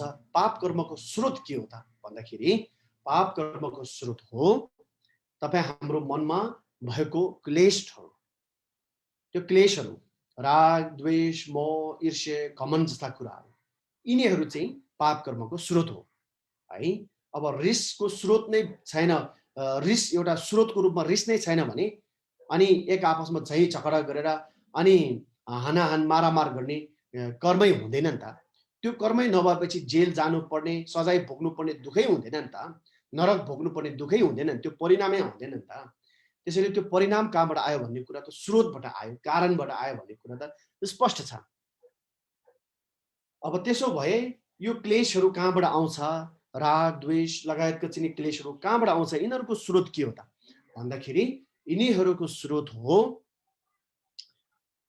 अज्ञानता है। अज्ञानता भनेको के हो त? चित्त विज्ञान छ तर त्यो चित्त विज्ञानको ज्ञानको बिर्को चाहिँ स्विच चाहिँ बन्द छ। अनि अज्ञानताको स्विच चाहिँ फुटेको छ। अब अनि अज्ञानता चाहिँ तपाईँको चुहिएको छ। अनि ज्ञानको स्विच चाहिँ बन्द भएपछि अनि ज्ञानले कामै गर्दैन। अनि त्यहाँ चुहाटबाट आउने चिज के आउँछ? सबै राग, द्वेष, मोह, ईर्ष्या, घमण्ड। त्यसले चाहिँ सबै पाप कर्म, पाप कर्मले गर्दाखेरि परिणाम संसारको दुःखको वातावरण सृजना हुन्छ। ओहो, त भनेपछि संसारको यो सबै समस्याहरूको स्रोत र जडा त, यसको जडा भनेको त अज्ञानता पो रहेछ, मुहानता। त्यसैले त्यो मुहानलाई बन्द गर्ने हो भने, त्यसलाई सिद्ध्याउने हो भनेदेखि त संसारको यो दुःखमय वातावरण जो छ यो त यहीँको यहीँ, त्यहीँको त्यहीँ, जहाँको त्यहीँ देवचेनको रूपमा परिणत हुने रहेछ, ट्रान्सफर्म हुने रहेछ। एक चुटकीको काम रहेछ यो त भन्ने कुरा त अब हामीले बुझ्यौँ नि त। अब यहाँ हो त। त्यसैले गर्दाखेरि अब त्यसो भए यसलाई कसरी समाधान गर्ने त भन्दाखेरि दुःख हटाउनुको लागि चाहिँ दुःखको कारण वा स्रोत पाप कर्मलाई हामीले सचाउनु पर्यो। त्यसैले पाप गर्ने ठाउँमा धर्म गर्दै जानु पर्यो है, अकुशल कर्महरू गर्ने ठाउँमा पुण्य गर्दै जानु पर्यो। यसरी चाहिँ अब पाप र चाहिँ तपाईँको धर्मको बिचमा अब तिमी बल्यो कि म बल्यो, ल हेरौँ भनेर चाहिँ अब कुस्ती लड्दै जानु पर्यो नि त। अनि लड्ने क्रममा अब विजय हासिल गर्दै जानु पर्यो। यसरी चाहिँ कुशल कर्महरू गर्दै जाने क्रममा पाप कर्म घट्दै जान्छ। जति पाप घट्दै गयो त्यति चाहिँ अनि दुःखको परिणाम भोग्नु पर्ने त्यो के भन्छ स्थिति पनि समाधान हुँदै जान्छ। ल ठिक छ, अब पाप कर्म त त्यसरी हटाउँला रे, तर पाप कर्म हटाउनु के अरे दुःख त त्यसरी अब पाप कर्मलाई सच्याएर चाहिँ मेटाउँला रे। तर पाप कर्मको स्रोत त फेरि यो क्लेशहरू हो, यिनीहरूलाई नहटाइकन त पाप कर्म हटाउन सकिन्न। त्यसैले यो राग, द्वेष, मोह, ईर्ष्या, क्रोध लगायतको कुराहरूलाई कसरी हटाउने त भन्दाखेरि यिनीहरूलाई हटाउनुको लागि चाहिँ यिनीहरूसँग प्रतिकार गर्न सक्ने, कुस्ती लड्न सक्ने माध्यम भनेको, तरिका भनेको के हो भन्दाखेरि मैत्री र करुणा हो। त्यसैले मैत्री र करुणा चाहिँ जति विकास गर्यो त्यति चाहिँ यो क्लेशहरू आफै निष्क्रिय भएर जान्छ, इनएक्टिभ भएर विक हुँदै जान्छ यिनीहरू, अनि नष्ट हुँदै जान्छ।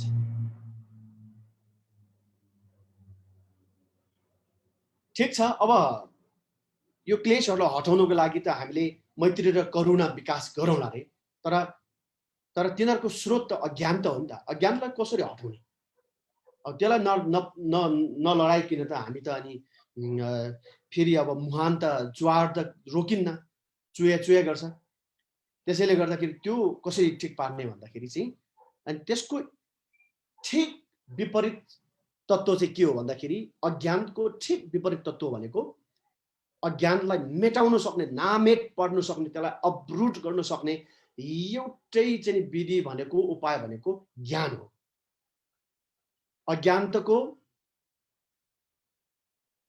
एन्टिडोट भनेको प्रतिकार तत्त्व भनेको ज्ञान हो। ज्ञानको विकास हुनसाथ अज्ञानता आफै अन्त्य हुन्छ। ज्ञान ज्योति हो भने, प्रकाश हो, लाइट हो भने अज्ञानता अन्धकार हो। चाहे त्यो अन्धकार हजारौं लाखौं वर्षदेखि किन रहेको नहोस्, तर जब ज्ञानको बत्ती जल्छ त्यो कल्पौं कल्पदेखि सदियौंदेखि रहेको अन्धकार पनि हट्नु बाध्य हुन्छ। किनभने अन्धकार भनेको त्यो क्षणिक हो, त्यो टेम्परेरी हो है। तर लाइट भनेको के हो?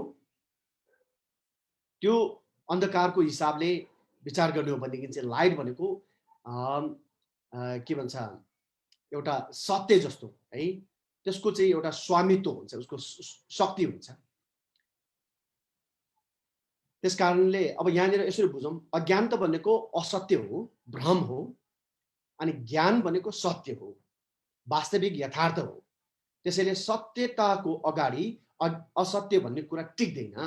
त्यसैले जब सत्यता, वास्तविक सत्यता, ज्ञानको विकास हुन्छ अनि त्यो भ्रमपूर्ण अज्ञानता जो छ, त्यो झुटा अज्ञानता जो छ, त्यो हट्नु कर लाग्छ। त्यो प्रकृतिको नियम हो त्यो है। त्यसैले अब ज्ञानको विकास गरेपछि अज्ञानता आफै हट्छ। अब अज्ञानतालाई हटाएपछि के बाँकी रह्यो? मैत्री, करुणा, ज्ञान मात्र रह्यो नि त। बुझ्नुभयो नि त? हो, यो तीनटा चिजले बनेको त्यो चित्तको अवस्थालाई के भनिन्छ? बुद्ध भनेर भनिन्छ। बुद्ध भनेको त्यही हो। बुझ्नुभयो नि त? अब यो तपाईँ हामी सबैको स्वभाव हो है। तपाईँ हामी सबैको स्वभाव वास्तवमा मैत्री हो, करुणा हो, ज्ञान हो। त्यो मैत्री र करुणा पनि आफ्नो खुट्टामा उभिनु तब सक्छ जब तपाईँ हामीमा ज्ञान हुन्छ।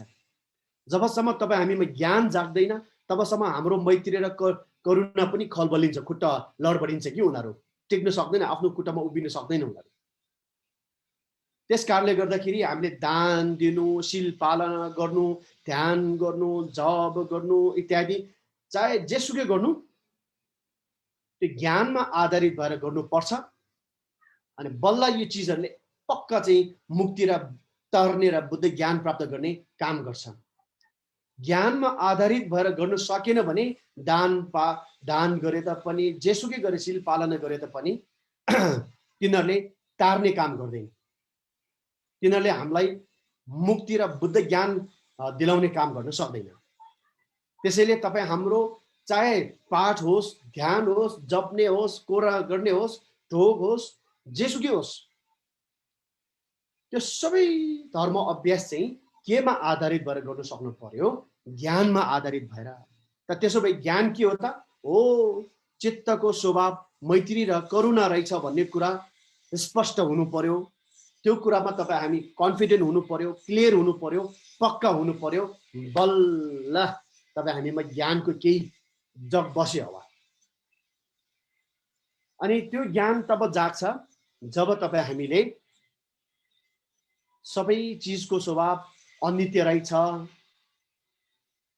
अनि जति पनि यो क्लेशयुक्त अवस्था के भन्छ वस्तुहरू छ सबै दुःख रहेछ, अनि सबै वस्तुहरूको स्वभाव चाहिँ वास्तविक स्वभाव चाहिँ शून्यता रहेछ, र अन्तिम र वास्तविक अनि महासुख वा शान्ति चाहिँ अनि निर्वाण वा बोधि ज्ञान प्राप्त गर्नु रहेछ भन्ने कुराहरू हामीले स्पष्टसँग बुझ्नु पर्यो। त्यसैले त्यसको लागि बुद्धलाई शिक्षाको माध्यमबाट चिन्नुपर्छ भनेर मैले बारम्बार भन्ने गर्दैछु। त्यसैले यो कुराहरू अलिकति गहिरिएर चाहिँ बुझ्ने कोसिस गरिदिनु होला। मैत्री, करुणा र ज्ञान हाम्रो बुद्धको स्वभाव त्यही हो। अब अस्ति दोस्रो व्रतको क्रममा पृथ्वी तत्त्वले काम गर्न छोड्दाखेरि, क्रमबद्ध रूपमा अरू तत्त्वले काम गर्न छोड्ने बेलामा तीनटा सङ्केतहरू बताए, र अन्तर्मनमा उसले देख्ने जो सङ्केत थियो त्यो जुन किरेको लाइटको रूपमा, धुवाँको रूपमा, तपाईँको बत्तीको रूपमा। अनि जब मिलन भयो दुईटा चिजको चाहिँ बिन्दुमा पुगेर चाहिँ मिलन भयो, त्यहाँनिर पुग्दाखेरि अनि खुल्ला आकाशमा राति जुनको प्रकाश छाएको जस्तो जुन एउटा आभास देख्छ भन्यो, त्यो सबै के हो त भन्दाखेरि मैत्री, करुणा र ज्ञान जो बुद्ध स्वभावको हाम्रो चित्तको अवस्था छ, त्यो चित्तको सङ्केत हो। त्यसको चाहिँ इन्डिकेसन हो। बुझ्नुभयो नि त, त्यसको सङ्केत हो है। बुझ्नुभयो भएन? त्यसैले हाम्रो चित्तको स्वभाव बुद्ध स्वभाव जो छ त्यसको सङ्केत हो। त्यसको सङ्केत चाहिँ अनि त्यो मृत्यु हुँदै जाने क्रममा अनि अन्तर्मनमा चाहिँ विभिन्न लाइटको रूपमा चाहिँ महसुस गर्ने हुन्छ भन्ने कुरा बताएको छ। लाइटको रूपमा अब हाम्रो त्यो चित्तको स्वभाव चाहिँ अहिले हामी जीवित रहेको बेलामा त्यो सूक्ष्म चित्त स्वभाव चाहिँ एकदम त्यो गुपचुप रूपमा बसेको हुन्छ। त्यो एकदम त्यसले कामै गर्दैन कि, त्यो एकदम एनर्जीको रूपमा, एउटा ऊर्जाको रूपमा, ऊर्जाको बिन्दुको रूपमा बसेको मात्र हुन्छ, त्यसले काम गर्दैन। यतिखेर केले काम गर्छ? हाम्रो यो सतह लेभलको माइन्डले काम गर्छ, इन्द्रियले काम गर्छ, देख्न सुन्ने सक्ने सबै काम गर्दैछ नि त अहिले है। तर यिनीहरू सबै काम गर्न छोड्दै छोड्दै छोड्दै गएपछि जब यहाँ त्यो बिन्दुमा आएर चाहिँ अनि त्यो ऊर्जा ओपन हुन्छ, त्यो ओपन हुने बेलामा चाहिँ अनि बल्ल त्यसले काम गर्न सुरु गर्छ। त्यो सूक्ष्म शरीर र मनले चाहिँ काम गर्न सुरु गर्छ। अनि त्यो उसको त्यो कामलाई चाहिँ हामीले उसको त्यो काम गराइ चाहिँ हामीले सदुपयोग गर्न सक्यो भने अनि थुक्दममा बस्छ, बुद्ध ज्ञान प्राप्त हुन्छ। अनि नसक्ने जति सबै फेल हुन्छ। अनि फेल भएर चाहिँ अन्धकारमा छाउँछ, बेहोस हुन्छ। र बेहोस भएर अगाडि बढ्ने क्रममा अनि त्यो सूक्ष्म चित्त विज्ञान र शरीर चाहिँ अगाडि बढ्छ। अनि त्यो अगाडि बढ्दै बढ्दै बढ्दै फेरि कुनै गर्भमा गएर चाहिँ अनि त्यहाँ मिलन बिन्दुमा फसिन्छ। त्यो फस्ने क्रममा फेरि आमाबाट प्राप्त तत्त्व, बाबाबाट प्राप्त तत्त्व दुवैको त्यहाँ मिलन हुने क्रममा हिजो मृत्यु हुने क्रममा जस्तो अनुभूति भयो त्यस्तै अनुभूति त्यहाँ पनि हुन्छ। फेरि त्यो पुनर्मिलन हुने बेलामा, अब अर्को जन्म लिने बेलामा फेरि उसलाई घाम लागेको जस्तो, जुन लागेको जस्तो त्यस्तो महसुस हुने, अन्धकार छाएको जस्तो महसुस हुनेदेखि ल्याएर चाहिँ अनि त्यहाँबाट बिस्तारै बिस्तारै अस्ति चाहिँ के भयो, त्यो तत्त्वहरूले काम गर्न छोड्दै छोड्दै गएपछि चाहिँ इन्द्रियहरूले काम गर्न छोड्दै गयो। अनि मिडियम लेभलको मनले काम गर्न छोड्दै गयो। तर त्यहाँ शरीर चाहिँ बन्ने क्रममा चाहिँ अनि त्यहाँ जति डेभलप हुँदै गयो, विकास हुँदै गयो, त्यति त्यति चाहिँ अनि त्यहाँबाट यो मिडियम लेभलको माइन्डहरू पनि विकसित हुँदै आउँछ। अनि त्यहाँबाट बिस्तारै बिस्तारै आँखा कान लगाएर इन्द्रियहरू बन्नु थाल्छ। त्यसपछि अनि एकदम सतह लेभलको यो ग्रस लेभलको अनि चित्त विज्ञान पनि विकसित हुँदै आउँछ। त्यसपछि फेरि जन्म हुन्छ अनि भ्रमको चाहिँ जालमा फसिन्छ। बस अहिले हामी त्यही जालमा छौँ अब, हो कि होइन?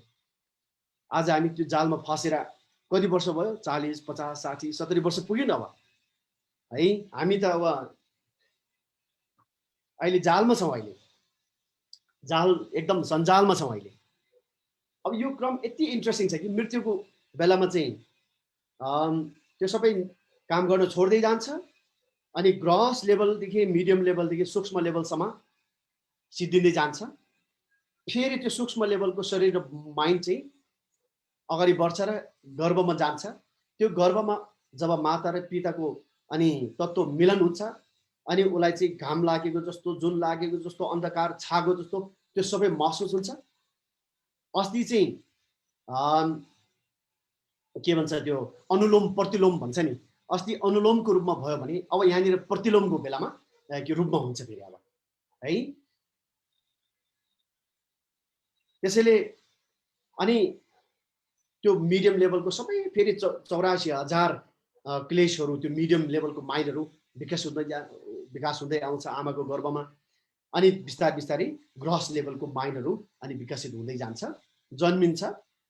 बास हामी चाहिँ जन्मियो भनेर खुसी हुन्छौँ, कस्तो चाहिँ डरलाग्दो सञ्जालमा फसेको थाहा छैन। तर अब यो सञ्जालमा पनि अब चान्स पायो भनेदेखि त फेरि तपाईँ हामी कति भाग्यमानी छौँ नि त है। यो सञ्जालबाट मुक्ति हुने जुन माध्यम त अहिले अब मोटामोटी हामीले त्यसको सुइङको पाएको छौँ नि। ओके, अब टाइम कति भयो भन्दाखेरि हेत्तेरिका टाइम त गइसकेको छ कस्तो छिटो।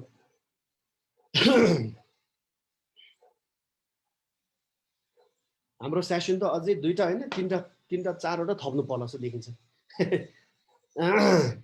ठिक छ। अब तर त्यो सिद्धिनुभन्दा पनि बुझ्नु जरुरत, त्यो महत्त्वपूर्ण कुरा हो।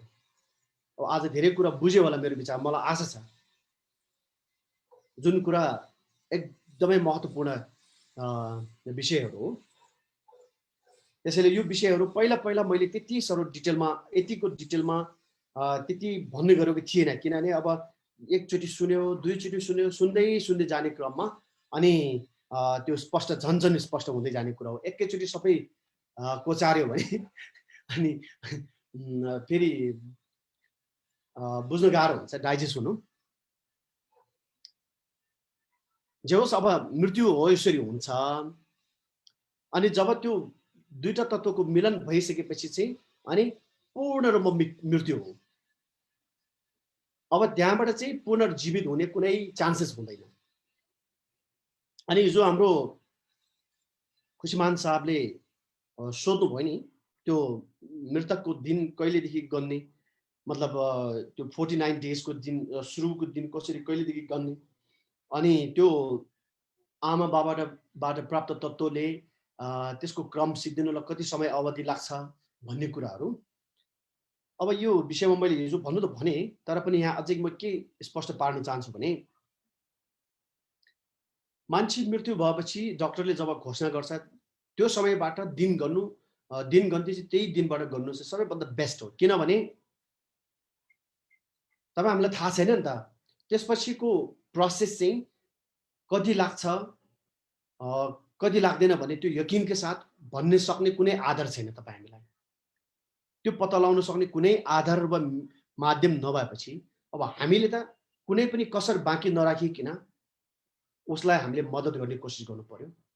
त्यसैले अब मान्छे मृत्यु भएको दिन गन्ती त भोलि पर्सि 3 दिनपछि मात्र हो, सिमिकाईको दिनदेखि मात्र हो भनेर बस्न थाल्यो भने अब त्यो मृतक त त्यो 3 दिनसम्म त्यहाँ हुन सक्छ, नहुनु पनि सक्छ। त्यो 3 दिनभन्दा अगाडि नै ऊ चाहिँ नरक जाने, उसको कर्मले काम गर्नु थाल्यो, उसलाई पुश गर्नु थाल्यो, उसको कर्मले धकेल्नु थाल्यो भनेदेखि त उसलाई त बचाउनु पर्यो नि अब हामीले। अनि हाम्रो उद्धार चाहिँ 3 दिनपछि बल्ल आउने, अनि ऊ चाहिँ 3 दिनभन्दा अगाडि नरक गइसकेको अवस्था हुनसक्छ नि त। त्यसैले गर्दा 3 दिनपछि दिन गर्नुपर्छ भन्ने जुन परम्परागत सोच विचार छ त्योभन्दा बेटर चाहिँ मृत्यु भएको दिनदेखि नै दिन गरेको राम्रो र तुरुन्तै हामीले लगत्तै हामीले गर्नुपर्ने अनि पुण्य कर्महरू गरेको राम्रो भन्ने मलाई लाग्छ। भारतको उपदेशमा 3 साढे 3 दिन त भनेको छ, तर त्यो 3 साढे 3 दिनको व्याख्या तपाईँको विभिन्न किसिमको पाइन्छ। तर मलाई जहाँसम्म लाग्छ यो अनुमानित रूपमा एउटा म्याक्सिमम टाइम दिएको जस्तो लाग्छ कि 3.5 दिन भनेको सबैको लागि इक्वली बराबर रूपमा 3.5 दिन लाग्छ भन्ने ग्यारेन्टी ठोकेको होइन कि। अब कसैलाई चाहिँ 3 साढे 3 दिनसम्म चाहिँ त्यो प्रोसेस टाइम लाग्न सक्छ है भनेको हुनुपर्छ त्यो। तर त्यो ग्यारेन्टी छैन। कोही मान्छेको त्यो शरीर अब एकदम रोगी भएर शरीरको अवस्थाले पनि त्यो क्रममा धेरै फरक पार्ने रहेछ, कोहीको चाहिँ कर्मले फरक पार्ने रहेछ, अनि धेरै कुराहरूले चाहिँ त्यहाँ फरक पार्ने भएको हुनाले त्यो समय पनि कसैलाई लामो टेक्ने, कसैलाई कम हुने, त्यस्तो हुँदै हुँदो रहेछ, छोटो हुने त्यस्तो हुँदै हुँदो रहेछ। त्यसो गरौँ। अनि यति भन्दै अब आज समय गइसकेछ, म यहीँ टुङ्ग्याउँछु। अनि भोलिदेखि अब हामी अझै यी सम्बन्धित चाहिँ के भन्छ महत्त्वपूर्ण अरू कुराहरू पनि थुप्रो छ, त्योहरू अब म सम्झिँदै जति सक्दो समेट्दै जाने कोसिस गर्छु। अनि भोलिदेखि हामी अब तेस्रो भारतको चर्चा गरौँ। जो भोलि भन्नाले अब हाम्रो नेक्स्ट सेसनमा त्यो कहिले हो अहिले हाम्रो खुसमान साहबले हजुरहरूलाई जानकारी गराउनु हुनेछ। अनि त्यसमा चाहिँ मैले अलिकति एउटा एकदम महत्त्वपूर्ण किताब त्यो फोटोसहित चाहिँ फेला पारेको छु। त्यसैले त्यो फोटो सबै म उपलब्ध गराउँछु ताकि हामी सबैले त्यो स्क्रिनमा हेर्दै अनि तेस्रो भारत चाहिँ यसो दर्शन गरौँ। अब हुन त तेस्रो पार्टको बारेमा डिटेलमा बताउन मिल्दैन। त्यसको निम्ति तपाईँ हामीले पक्का चाहिँ तपाईँको एउटा विधिपूर्वक वाङ थापेकै हुनुपर्छ। अनि त्यो वाङ नथापिकन त्यो गर्नु मिल्दैन। तर त्यसको लागि अब तपाईँ हामी सबैजनाले वज्रसत्वको जप गर्दै अनि भगवान् बुद्धलाई चाहिँ एकदम सब थोक उहाँमाथि चाहिँ अब उहाँलाई जिम्मा लाउँदै हामी दर्शन गर्दै अलिकति चर्चा गरौँ ल भोलि। यति भन्दै आजको टिचिङ यहीँ रोकौँ अनि हामी 3 दिन चाहिँ के अरे 3 मिनट चाहिँ अब ध्यान गरौँ है। 3 मिनट, जम्मा 3 मिनट है। सबैजनाले आफूलाई एकदम सोझो सिधा जसरी राख्नु छ एकदम कम्फर्टेबली राख्नुहोस्। खोक्नु यताउता के गर्नु छ गर्नुहोस्। मन जता भुले पनि खासै फरक पार्दैन अहिले यतिखेर। तर शरीरलाई चाहिँ एकदम अलिकति पनि चल्न नदिने, शरीरलाई अटल र अचल राख्ने, स्थिर राख्ने। खुट्टाको औँला चल्नु भएन, कहीँ कतै दुख्यो भनेदेखि चाहिँ त्यहाँ समसमाउने, चिलाउने, त्यो कनाउनेदेखि ल्याएर चाहिँ यताउता केही गर्नु मिल्दैन। तपाईँले जिब्रो चलाउने मिल्दैन, थुक निल्न मिल्दैन। जति सक्दो अब शरीरको कुनै पनि अङ्ग भागहरू चल्नु दिनु भएन। शरीरलाई एकदम चाहिँ अचल राख्ने कोसिस गर्नुहोस् 3 मिनट। ल म सङ्केत दिन्छु, सबैजना रेडी? सिधा बस्नुहोस्।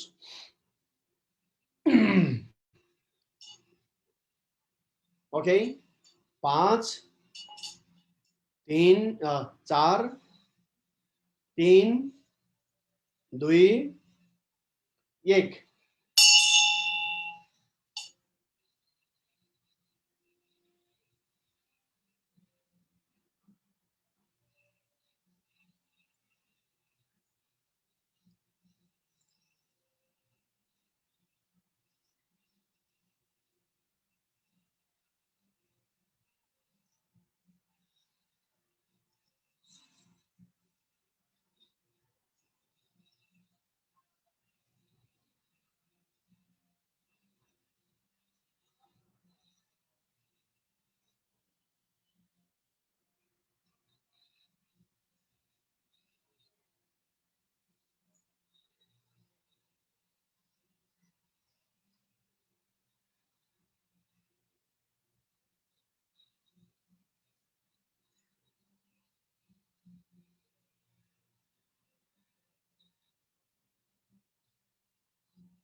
तीन मिनट त निकै लामो हुँदो रहेछ नि बल्ल यतिखेर थाहा हुन्छ तपाईँहरूलाई 3 मिनट कति लामो समय हुँदो रहेछ भन्ने कुरा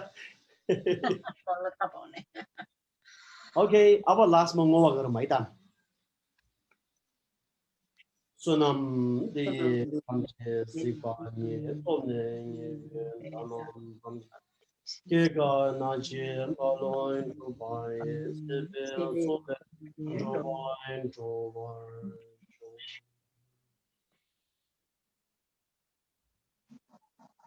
Bhavatu seva.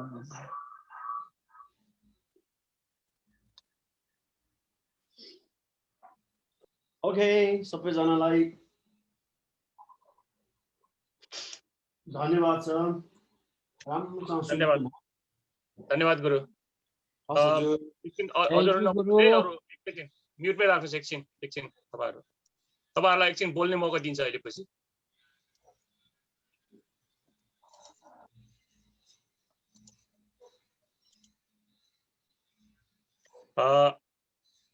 धन्यवाद गुरु हजुरलाई एकदमै राम्रो टिचिङ दिनुभयो यो टिचिङको बारेमा चाहिँ नि भन्नु पर्दाखेरि खासमा मैले नेक्स्ट सन्डे सक्ने विचार गरेको थियो तर यसो विचार गर्दाखेरि अलिकति लामो नै होला जस्तो भयो गर्दाखेरि चाहिँ हामीले सन्डे पनि फेरि यहाँ अलिकति एउटा महत्त्वपूर्ण प्रोग्राम रहेछ गर्दाखेरि हामीले सन्डे नगरौँ नेक्स्ट स्याटरडे एउटा सेसन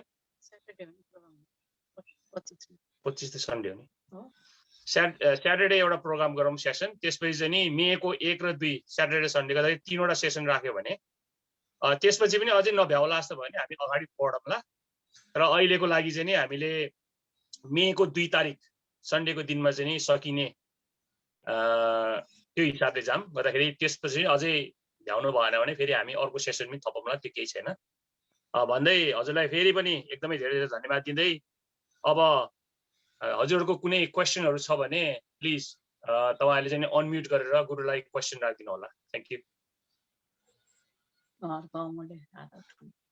खोइ अनम्युट गर्नुस् दाइ मेरो एउटा प्रश्न राख्ने जिज्ञासा राखे सर्वप्रथम त से नमखा दोर्जे अनि पुछे गुरुलाई मेरो नमस्कार प्रणाम यहाँलाई मैले 2013-14 मा हाम्रो बीसीसी युके को गुम्बाको मूर्ति 3वटा मूर्ति अर्डर गर्दाखेरि उहाँहरुमा गएर अर्डर गरेको थियो त्यस पछाडी भनेदेखि चाहिँ नि हाम्रो भेट चाहिँ नि एकदम पातलो हुँदै गयो भेट्न पाइएन निकै लामो समय भयो अनि अहिले भारतको यसरी टिचिङ आउँदाखेरि मलाई सारै यो जुन चाहिँ उपदेशहरु दिनु भएको छ सारै खुसी लाग्यो हजुर मात्र नभएर हजुरको भाइहरु जस्तै हाम्रो खेन रिम्पुछे छुवाङ गुरु भयो उहाँले सुरुदेखि नै मद्दत गर्दै आउनु भएको छ बीसीसी को गुम्बालाई अनि हाम्रो उहाँ चाहिँ स्पिरिचुअल डाइरेक्टर पनि हुनुहुन्छ त्यस्तै प्रकारले अस्ति फेरि हजुरको भाइ आएर फेरि जानुभयो हजुरहरुको चाहिँ मद्दत चाहिँ हाम्रो सधैं चाहिन्छ अनि सधैं दिइराख्नु भएको छ र म धेरै कुरा भूमिका नबाँधिकन आजको म एउटा प्रश्न सोध्न चाहे गुरु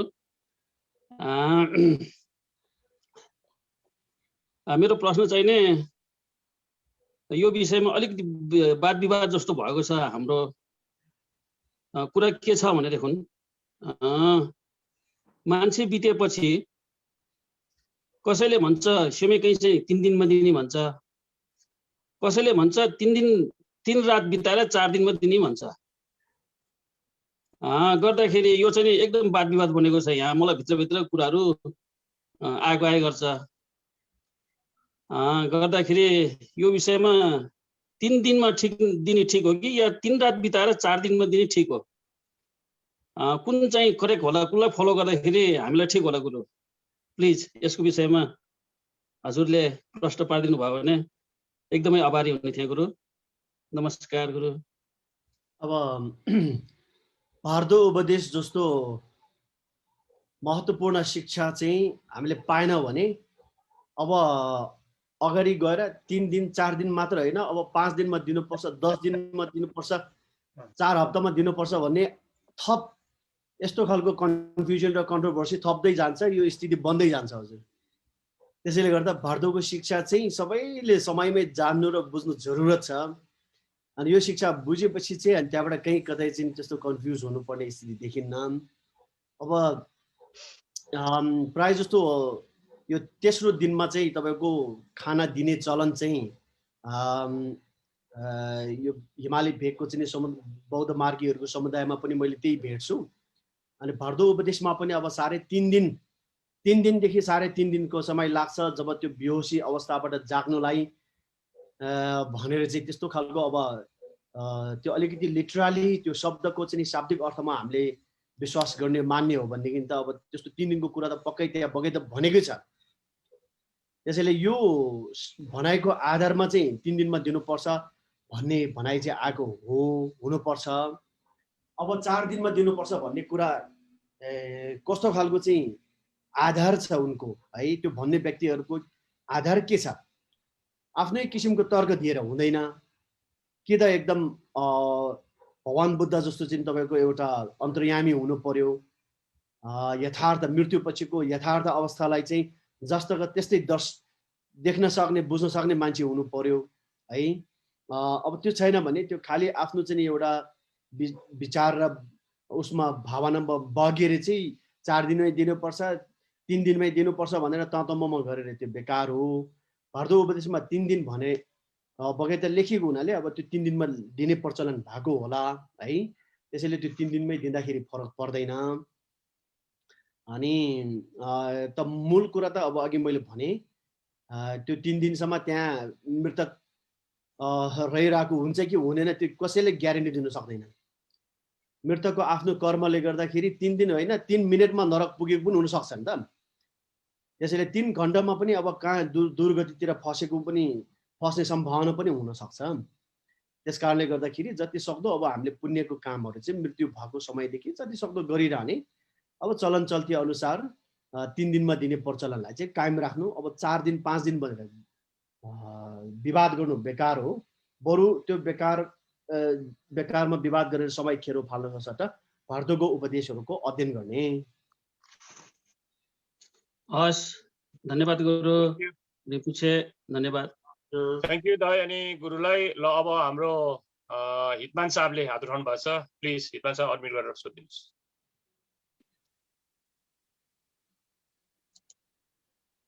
आदरणीय भेनरेबल सेनामका गुरुमा मेरो नमस्कार अनि तासी दलेक। मेरो 2वटा जिज्ञासा र प्रश्न राख्न चाहन्छु। पहिलो प्रश्न र जिज्ञासा चाहिँ यो मनको तहको विषयमा हजुरले एउटा ग्रस लेभल, एउटा मिडियम अनि एउटा चाहिँ सटलर सूक्ष्म त्यो तह भन्नुभयो।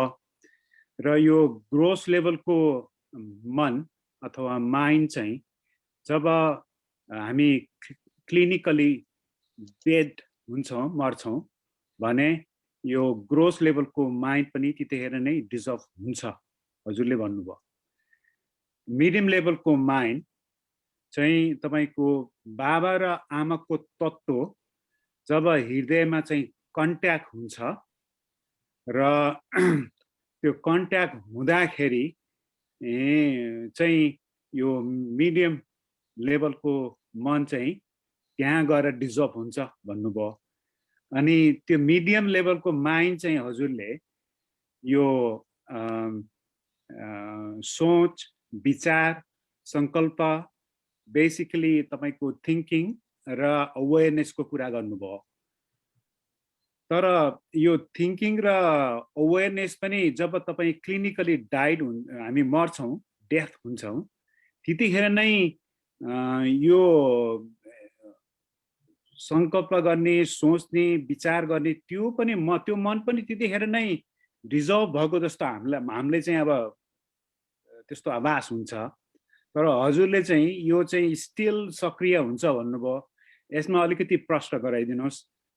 अनि मेरो दोस्रो प्रश्न चाहिँ, हजुरले जब बाबा र आमाको 2टा तत्त्व हृदयमा आएर मिश्रण कन्ट्याक्ट भएपछि एक किसिमको प्रभासोर आभास हुन्छ भन्नुभयो र त्यो क्षणमा चाहिँ यदि तपाईले सत्य र सिद्धि परम्परा गुरुहरूको बाट चाहिँ ज्ञान शिक्षा अभ्यास गरेको छ भने त्यो क्षणमा पनि तपाईँ बुद्धत्व प्राप्त गर्न सक्नुहुन्छ भन्नुभयो।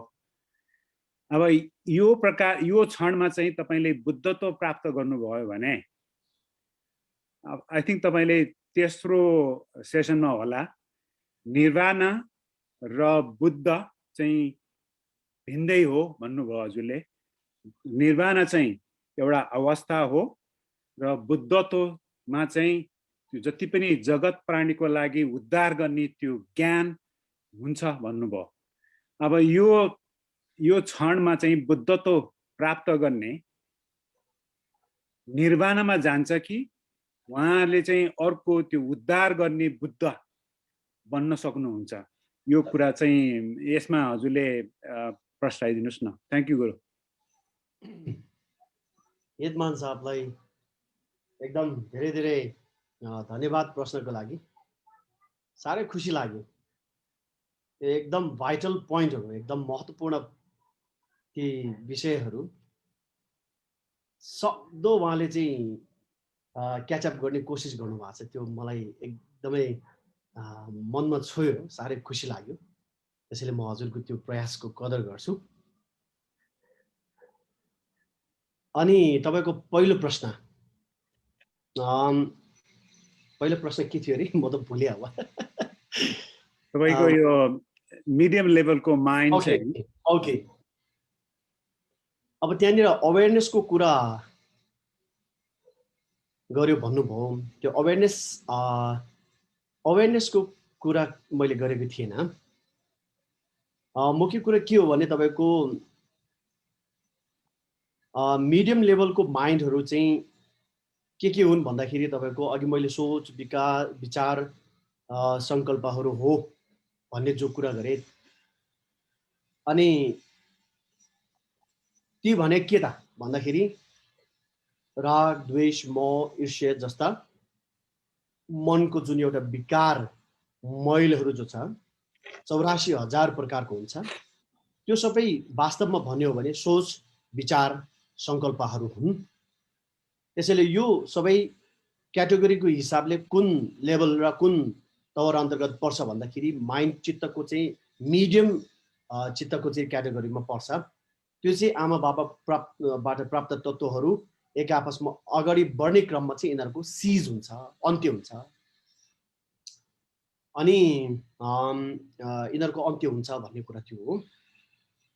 अनि अवेयरनेस अब यहाँनिर धर्म अभ्यास गरेको व्यक्तिलाई अवेयरनेस हुन सक्छ। अभ्यास नभएको व्यक्तिलाई अवेयरनेस एउटा सजगता एउटा चेतना भन्ने कुरा हुन सक्छ। तर त्यो एकदम डर त्रास इत्यादिमा बढी तपाईको के भन्छ मिसिएको हुन्छ।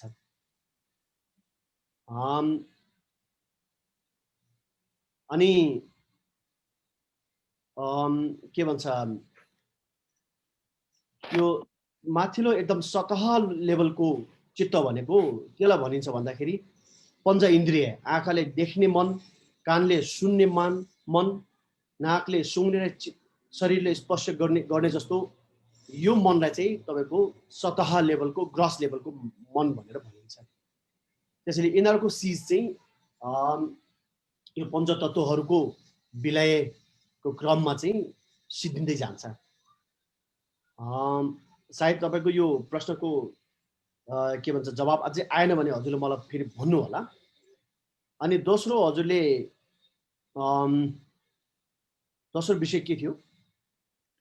तपाईको बाबा र आमाको तत्त्व कन्ट्याक्ट हुँदाखेरि त्यो क्षणमा चाहिँ त्यो यो आवाज स्वर प्रवास आवाज हुन्छ।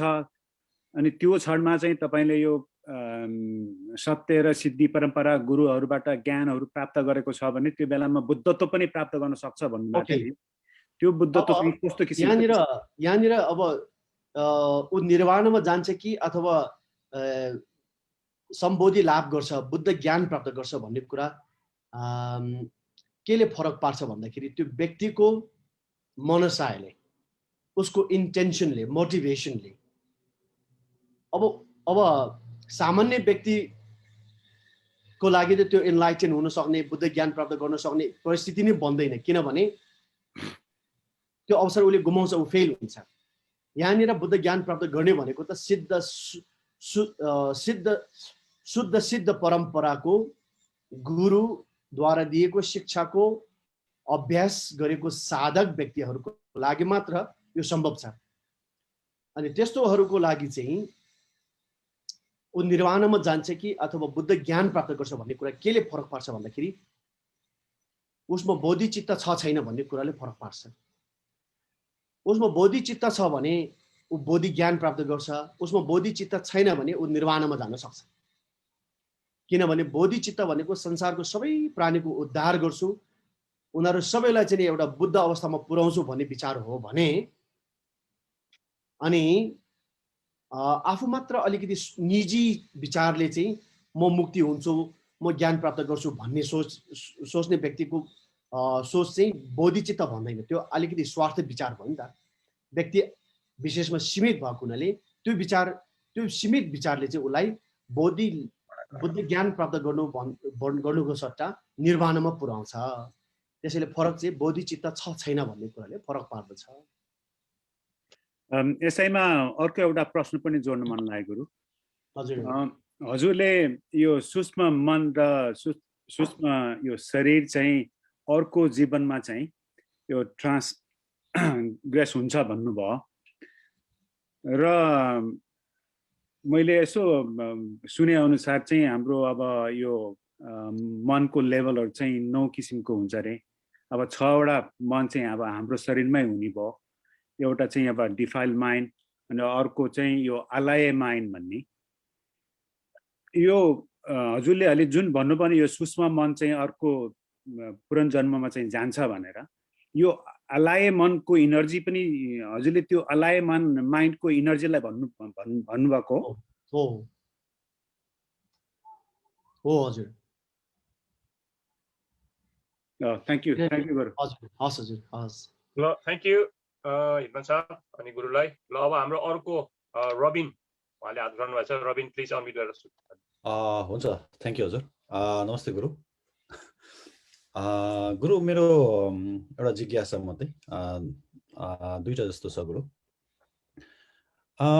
जस्तो अब हाम्रोतिर चिता संस्कार जब मान्छे मरेर त्यो लास जलाउने हुन्छ नि गुरु, 1 दिन 2 दिनभित्रमै गरिहाल्छ, या त कति दिनभित्रमा गर्छ भन्छ। तर अब युकेमा त तपाईँको त्यो पर्मिट नपाइन्जेलसँग या त अब त्यो क्रिमेटोरियम फ्री नभइन्जेलसँग तपाईँको 10-12 दिन, कोही कोही बेला त 1 महिनासम्म राखिदिन्छ। त्यति बेला चाहिँ हाम्रो तपाईँको जस्तो अब भारत भन्नुभयो नि, अब जस्तो 3 दिनभित्रमा अब एकदम पूजा गरिहाल्नुपर्छ या त अब त्यस्तो के छ गुरु, त्यसलाई अब मान्छेको बडी त अब जलाएकै हुँदैन, त्यसलाई कस्तो इफेक्ट गर्ला गुरु अब तपाईँको विचार अनुसार?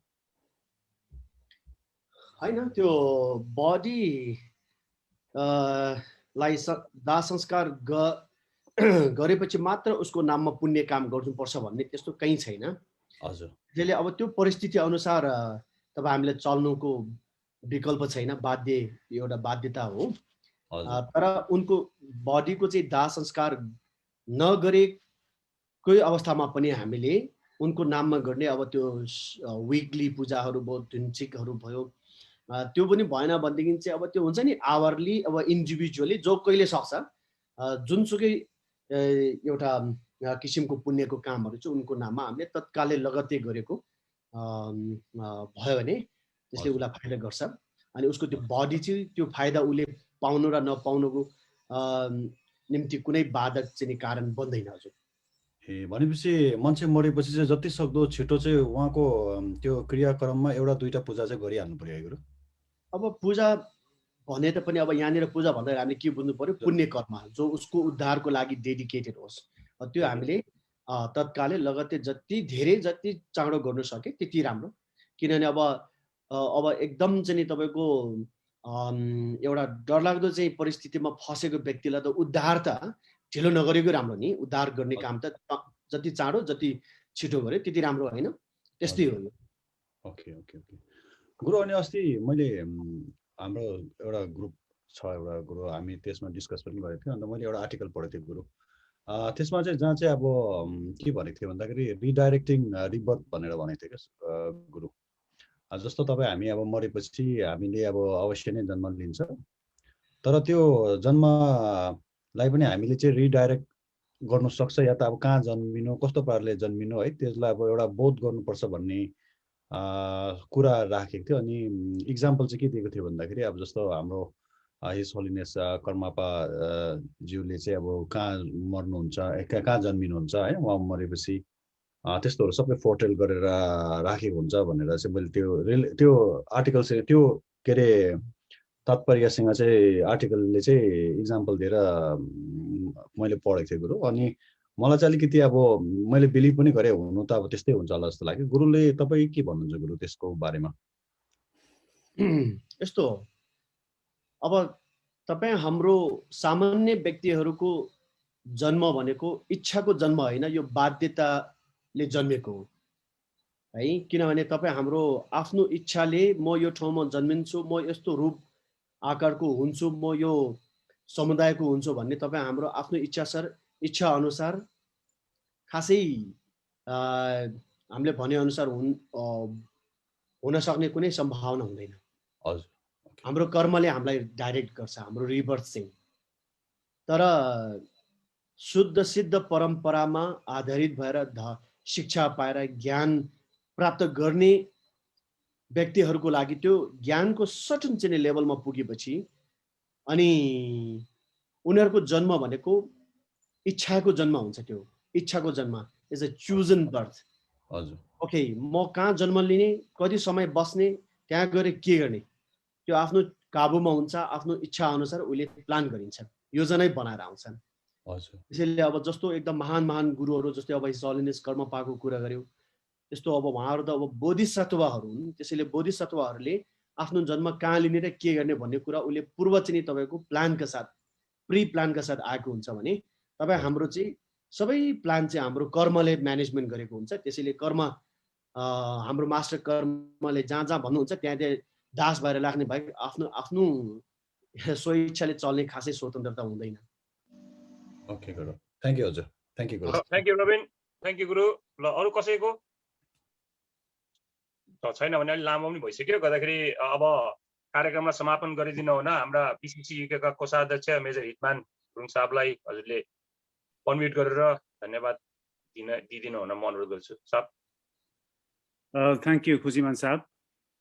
श्रद्धेय भेनेबल सेनामका गुरुमा मेरो प्रणाम अनि वन्दना र बिसिसी युकेका अध्यक्ष साथै कार्यसमितिका सम्पूर्ण पदाधिकारीज्यूहरू, आमा समूहका प्रमुख लगायत सम्पूर्ण सदस्यज्यूहरू, संस्थापक अध्यक्ष, पूर्व बाबा अनि आमा समूहका अध्यक्षज्यूहरू, बिसिसी युकेका एडभाइजरज्यूहरू र आज भाद्रो टिचिङको लागि जुम र फेसबुक लाइभमा जोडिनुभएका सम्पूर्ण आदरणीय दिदीबहिनी दाजुभाइहरूमा मेरो नमस्कार तासी दलेक, साथै गुड आफ्टरनुन।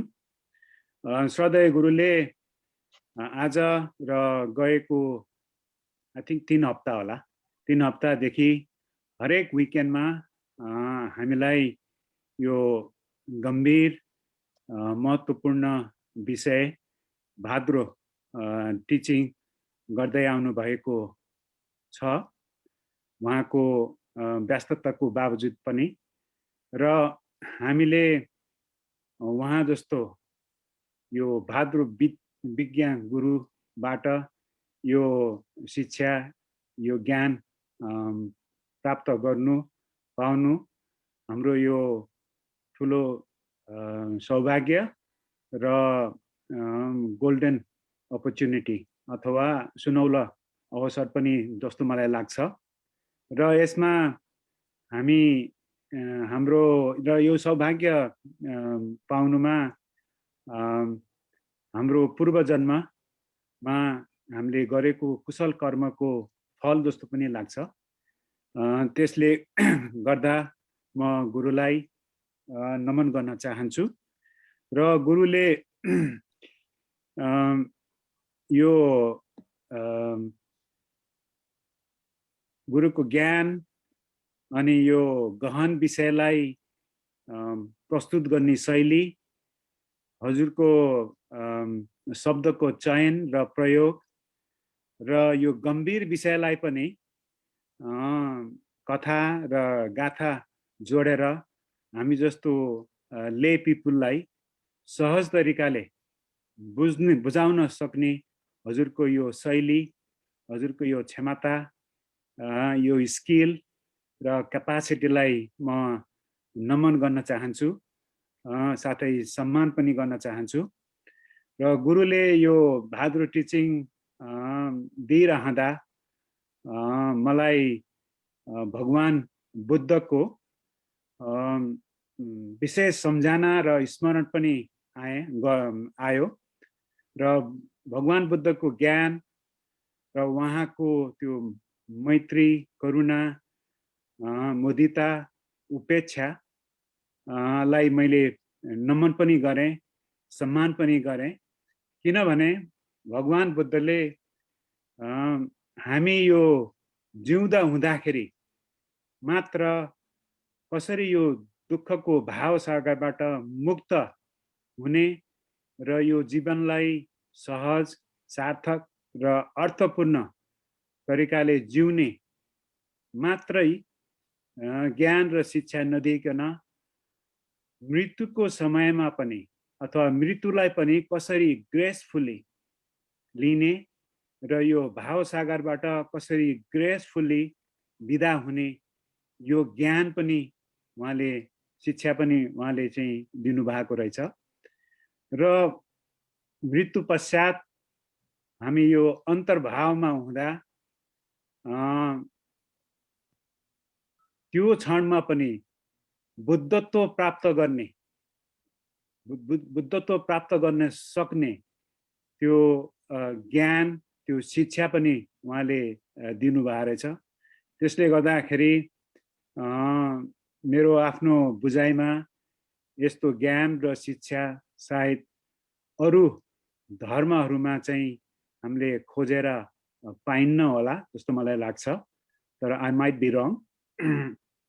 र हामी यो बुद्ध धर्मावलम्बी हुनुमा मलाई एकदमै गर्व पनि लागेको छ र आफूलाई एकदमै भाग्यमानी ठानेको छु।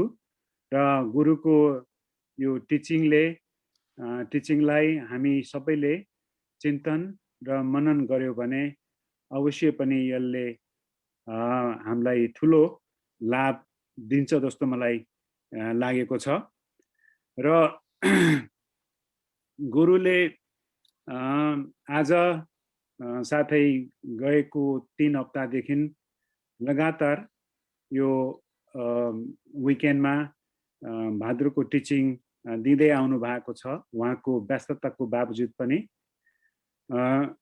र गुरुको यो अमूल्य समय र हजुरको यो इन्साइटफुल र वन्डरफुल टिचिङको लागि म बीसीसी युके परिवारको तर्फबाट र आज उपस्थित हुनुभएका सम्पूर्ण श्रद्धालु भक्तजनको तर्फबाट धेरै धेरै धन्यवाद टक्राउँछु, आभार व्यक्त गर्न चाहन्छु।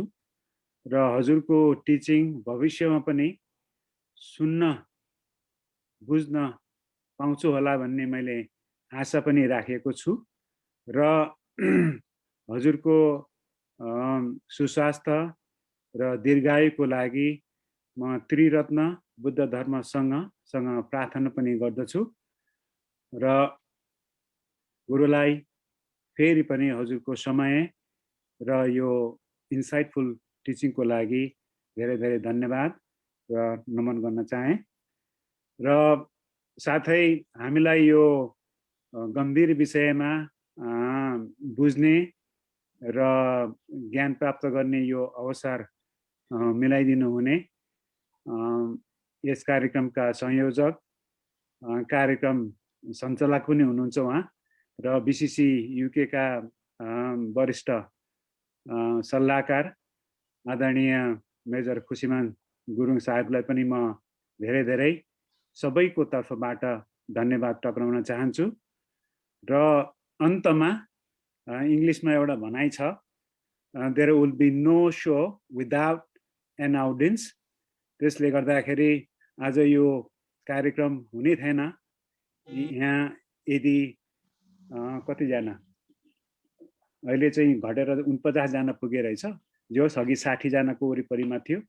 यदि यहाँहरू जुम र फेसबुक लाइभमा नजोडेको भए यो कार्यक्रम हुने थिएन।